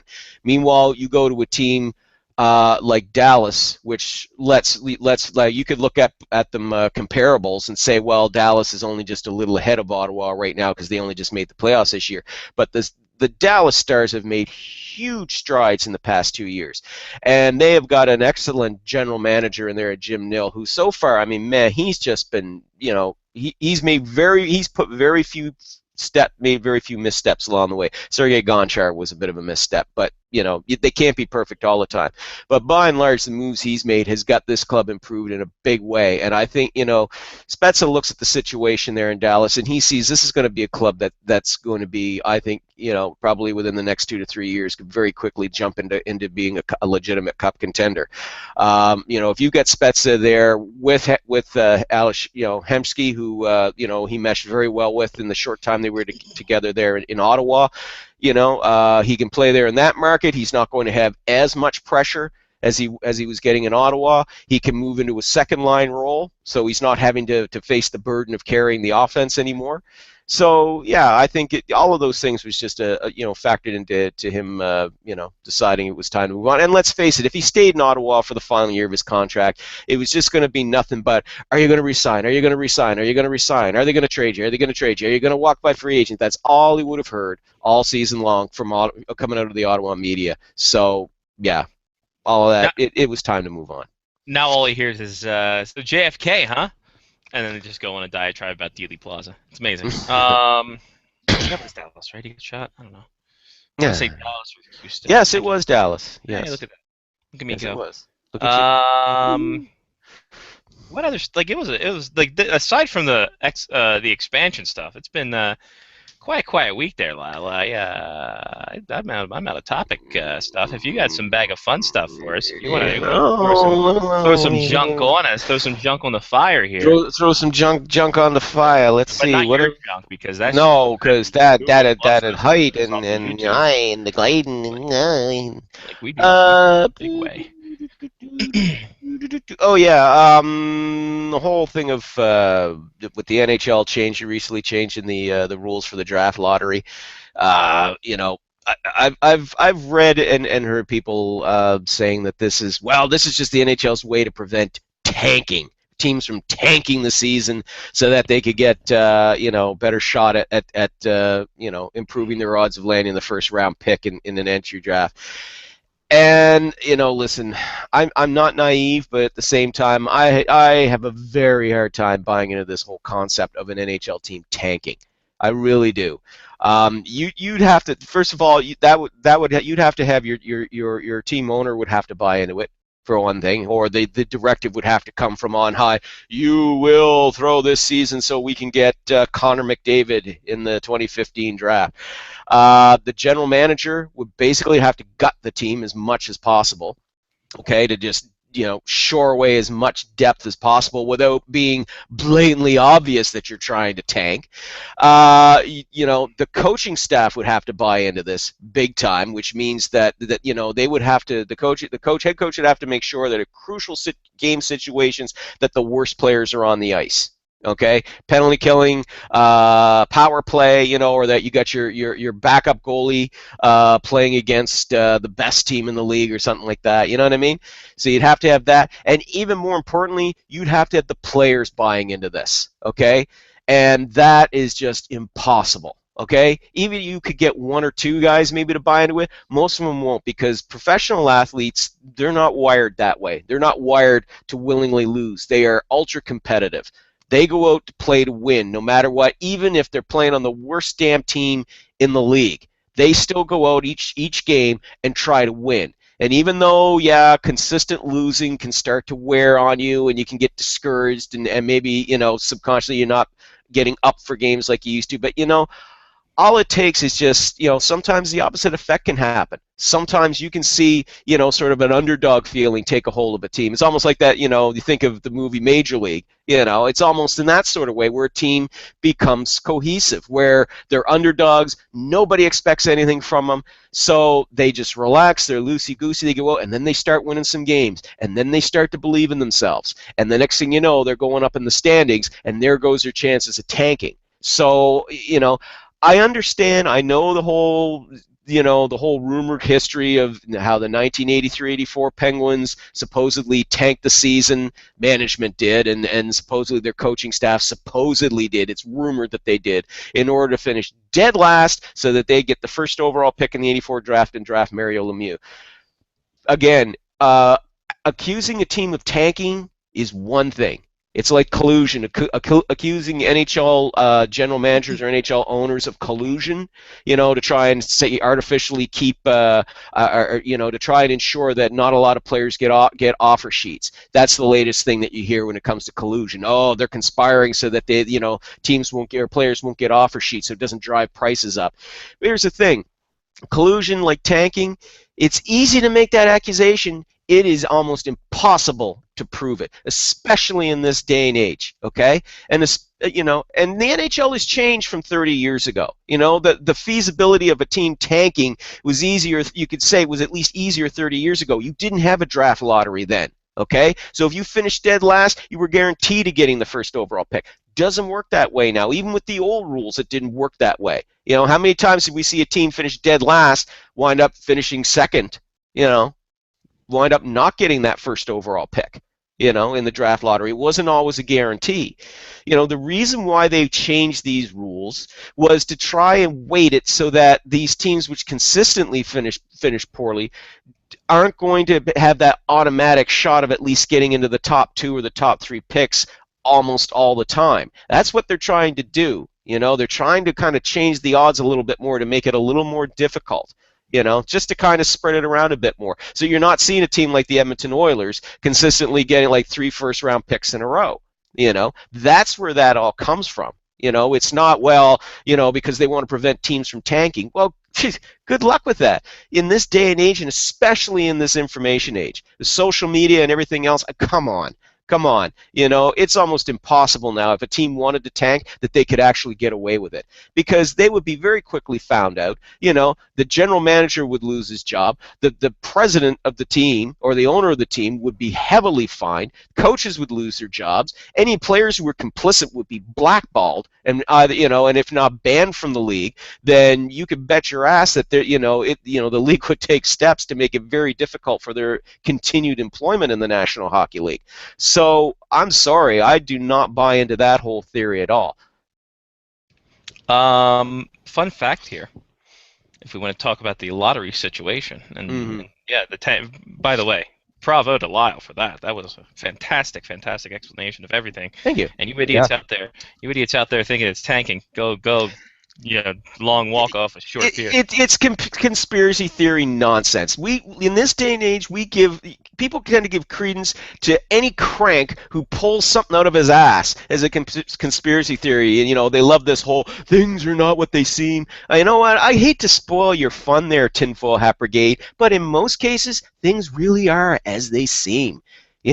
There's no grand conspiracy, and if there was, they can't hide it from you, okay? For God's sake, if the President of the United States can't hide, if a President of the United States can't hide the fact that he committed high crimes while sitting in the Oval Office, and I'm talking Nixon, or got a blowjob from an intern, and I'm talking Clinton, or that they went into a war for illegal reasons, and I'm talking both Vietnam and the Iraq War, I'm sorry. If you can't keep that quiet, what makes you think that a professional sports team could get away with tanking? It's ridiculous. It's retarded, and it's stupid. I was going to go with Reagan somewhere in there, but okay. All right. The draft lottery has been around since 1995. Yes. And that's what, if you want to do math here, almost 20 years. 75 years. Yes, 1 million years. Yeah. All right. So since 1995, how many teams who had the highest percentage of ping pong balls in the thing actually retained the number 1 selection? How many of them, Scotty?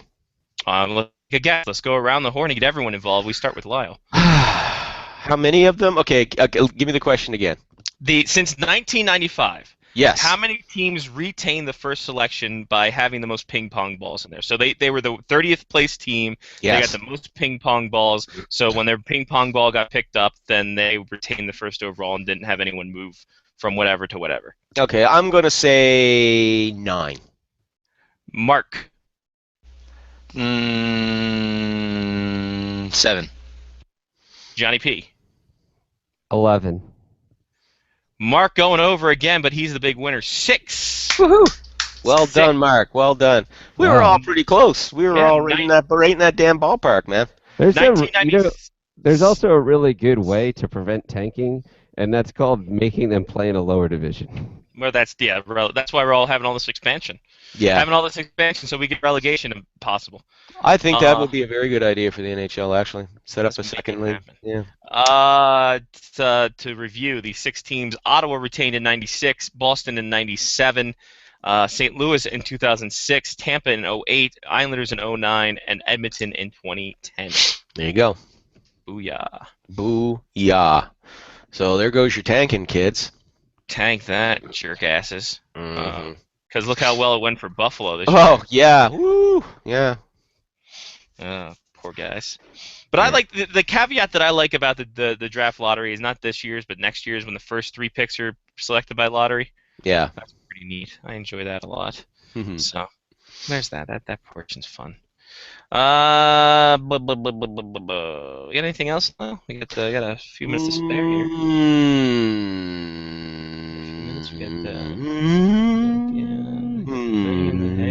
No, I got nothing. I'm trying to think. Because it's been dead quiet, guys. Yeah, it's been. I'm trying to think if there's. We got camp starting up in what, 2 weeks? 2 weeks, thank God. Yes, camp stories coming up and everything like that. Oh, and I pissed some people off with my Bleacher Report thing. The 10 worst managed teams in the NHL. Was it a slideshow?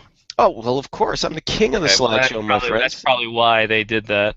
Nah, they're not pissed off at me for the slideshow on Bleacher Report, kids. Go get into it. Well, you're not gonna. Well, Capitals fans, you're not gonna like it because I picked the Capitals as the 10th worst managed team. Yep. No, we can't. There's no argument, Lyle. I don't think you're gonna. Just because they took a President's Trophy team in 2010 and ran it into the ground in 4 years. And even though they have a new GM now, let's face it, those 2 signings of Niskanen and Orpik, that attracted a lot of criticism just because of the contracts they got, especially Orpik. So, yeah. Yeah, I'm content with Niskanen's. Like Orpik's, I still can't wrap my head around. Yeah, Niskanen I could see with the money, but I understand. As I said, I understood the logic of why they went after Orpik, but yeah. Because I think overall Niskanen is the guy that was the main part of that goal. Well, he's what, 27, right? Yeah. Niskanen was 27. They've got him for what, 7 years? I think it's a 7-year deal, yeah. 7-year deal, so it'll be 34, 35. You're getting him in his prime, and for a defenseman, that's pretty good. So I don't sneer at that one too much. But yeah, the Orpik one, wrong age, and wrong type of defenseman to be for that length of time. Like if he was 5 years younger, sure. Even 3 years younger, I would have said, yeah, okay. But where he's at right now, it's a little dicey. Well, there. like I said, when you play that style of game that he does, and especially when you're at the age he's at now, which is 300 years old. No, he's mid-30s. Well, with all the injuries, who knows? That's what I mean. That style of play, yeah. I mean, God, he'd be what, 37 when it's done, 38 if you can. But 47 by defenseman years? Yeah, exactly. It makes him 47 defenseman years. And the fact that they've gone through 107 goalies in the past 3 seasons, that doesn't help much either. Yeah. Some of that injury, some of that just trading away, some of that just not having faith. Well, and of course the whole that whole Forsberg for Erat deal. Yeah. Yeah, But anyway, sounded good at the time. So anyway, that's why I like doing these slideshows, because it's the comment section where I can read how people think I'm stupid, and it's great. I feed off your hate. Bring it. That's nice. No, I do. Hey, if people are, I have no problem with people disagreeing with me, but when they're like, fuck you in the face. Whoa, okay, well, bring on the hate. Bring on the hate. Oh. Bring it. That's a valid point, Lyle. That is a valid point. Yes, fuck you in the face. Oh, okay. You know what? Constructive criticism does work. My all-time favorite, I didn't get that on Bleacher Report. I actually had somebody email me this a couple of years ago telling me they hoped I died in a fire. So that one and was again, good. you know what, Lyle? That I one just was good. I have to say that in hindsight, it wasn't my best work, but I think But it was better than fuck you in the face. I will. Yeah, exactly, much at more least- creative than that. Yes. sure, exactly. Not that there's anything wrong with that, but I mean, it's, Actually, it went to the wrong email address. Scotty was actually sending it somewhere else. I was trying to send it to Jesse Spector. Ah, yeah. Mark Spector from Sportsman. Exactly. Yeah, yeah. Enough of you and your pomposity. And of course, that whole "fuck you" in the face. Well, I took it to mean that draft weekend in Minneapolis that we all agreed we'd never talk about. But anyway, Crazy, it's a local. Hey, Isn't that a shot? who knew that was a local tradition? Hey, kissing booth indeed. Didn't know it was the kissing booth of the CAC. Yeah. Anyway, yabba dabba doo. Wow. Yeah, so that was it's a fun time. So Ba-dum-ba. there you go, Lyle. Fuck you in the face, Richardson, everybody. Hope you die in a house fire, Richardson. Oh, to you. man, if only we could find the Billy Ripken card now, we could send that up to Lyle. Oh yeah, the fuck face picture. That was There you go. We get a Fantastic. T-shirt made. Yeah. well, you know, that's we're Get a T-shirt made of the Billy Ripken card. yeah. We already since we can't license the Orioles logo or anything like that, it was one of those silhouette ones where Yeah. you know what it is, but it just says "fuck face" at the bottom of the button. And away we go. Ah, man. Is that Tumblr still alive where the random fuck faces ended up in like other scenes? I think it's still active, but I don't think it's. I don't think They haven't had any new ones recently. That was so great. let me go to that because I don't know if Lyle, do you know the card we're talking about, the Billy Ripken? Yeah, I'm pretty sure I remember that one. Yeah, you Where guys he- showed this before. Is this a Scotty screenshot opportunity again? Possibly. I just have to wait for Tumblr to load, and that takes forever because it's just animated GIFs all over the place. Excuse me. Yeah, of course, and that's why I don't go on Tumblr very often. Love me some Tumblr. Here we go. Yep, Scotty There we screen go. share. Here we go. There we go. Scotty screen share before we go. Billy Ripken bombs, and you can see they put fuckface Yeah. around here, on top of LeBron's headband. Roger Moore right there. James Bond, Yeah. a little baby thing right there. Yep. That's nice. It was a Sports Illustrated. Actually, I think that was a Sports Illustrated thing. Was the first time I saw that. Art Monk's towel. That's always good. Billy Ripken in Lost. Where is this one? I don't even know where this one's at. It's right there. Right on the There you go. picture. Yeah. Iconic. On one. Alf. Alf, Ooh, everybody. Alf. That's Yeah. always good. Oh, that's always good. Spaceballs. Oh, right there. Spaceballs, of That's always course. good. Classic one. So yeah, Billy Ripken bombs. And right on the moon. Of course, why not? Yeah. Sure. Why not? Louis Armstrong. a wonderful moon. On the turnbuckle during the Ollie listen. I remember that. Wow. Yeah, that was. Tiananmen Square. Who can forget that? Yeah. That was and that's it. And that's all of them. There's only 2 pages worth. This could Very, have gone very on for a creative. while. Very creative. Good times. Yeah, no, honest I to bet you God, Billy Ripken got a hold of it. I remember reading. Honest to God, I swear, I remember reading about that in Sports Illustrated. Yeah, and Except what we they did the the They whole censored it out. case thing. They censored out because But that's I say what we do is we just get a thing of this card, just the silhouette of this, remove the face, remove the Oriole cap, and just enunciate fuckface more. there you go. Just There make you it a black T-shirt with white outline, and then it just says "fuck face" in white at the bottom. There you go, There perfect. you go. Just make the handle, just make the barrel of the bat like 15 times the size, and There you go. Oh man. Lyle, we leave you on that one. So All right. see you every week. Yeah, maybe that was Billy Ripken, though. You never know. Maybe it was. Maybe it was. My brother's a Hall of Fame shortstop. Fuck you in the face.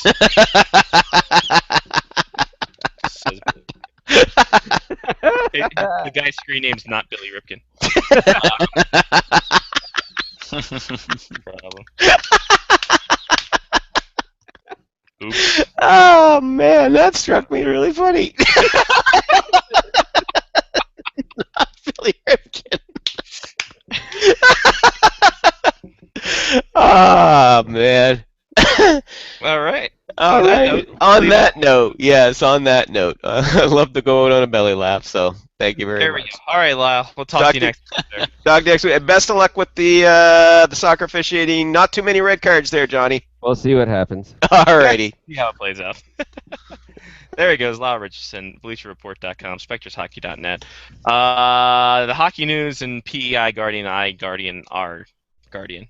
All right, shout out. Lyle might get one of those porn Oscars next year too. Could be amazing. Get the AVN. I don't know, Johnny P. Go ahead from there. Porn it up. Yeah. Shout out to soccer season. You guys may or may not see me for a little while. Boo. So I'll be back at some point after Yay. making that money. Making that dough. Yay! Yay! Boo. Yeah. Oh Yeah. boy. Yeah, I started at the bottom and now I'm here. Now you're her. All I do is win. All right. That's all I got. All right, Mark with the C. So I'm gonna give a shout out to a game that I downloaded for my phone last week. It's called WWE Supercard. Scotty, have you heard of this? I have heard of such things. I have not delved into it, but It is fantastic. enjoyable. Yes, it is addicting because the games don't last too long, so it's easy to just play like a lot of them back to back to back. But it's pretty fun. It's pretty fun if you're looking for a new game. If you're sick of your Candy Crushing or your or some other games that you might have on your phone, and you're looking for something new, you should give it a shot. Other than that, Labor Day weekend coming up. Scotty, what did you do for Labor Day weekend last month? Aha, take that. It's the same weekend as yours. I think we do this every time. We do this Yeah. every time. Well, good times. What are you going to do for your Labor Day weekend? The joke's on you. I'm working. Oh, that's Labor Day. Gotta make that after all. cash, gotta make that dough. Gotta get that cash, gotta make that dough. Or something like that. So, yeah. Well, I'm going to the O's game on Sunday, so that'll be a good time. But yeah, other than that, nothing too crazy. So no more crazy shout-outs. All right then. Yeah, you're settling down, so away you go. So I guess it's up to me now. Shout out to Mr. Mike's Steakhouse Casual in Airdrie, Alberta. Love you, miss you. I'll see you Friday.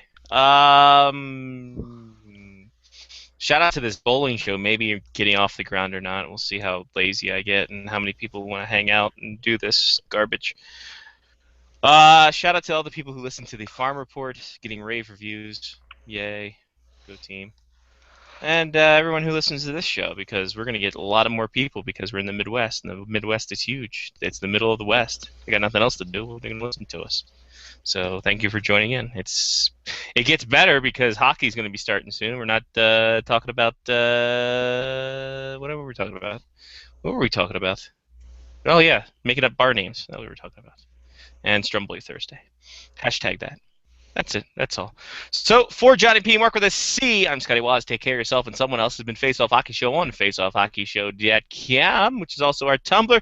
Check us out on Facebook at FOHS Radio and on Twitter, FaceOffHCKY Show. Until next week, we'll have a brand spanking new edition of the show with me and Mark at the helm of things because Johnny's going to make that cash, make that dough, throw some red cards up, and throw them bows. Till next week. Peace.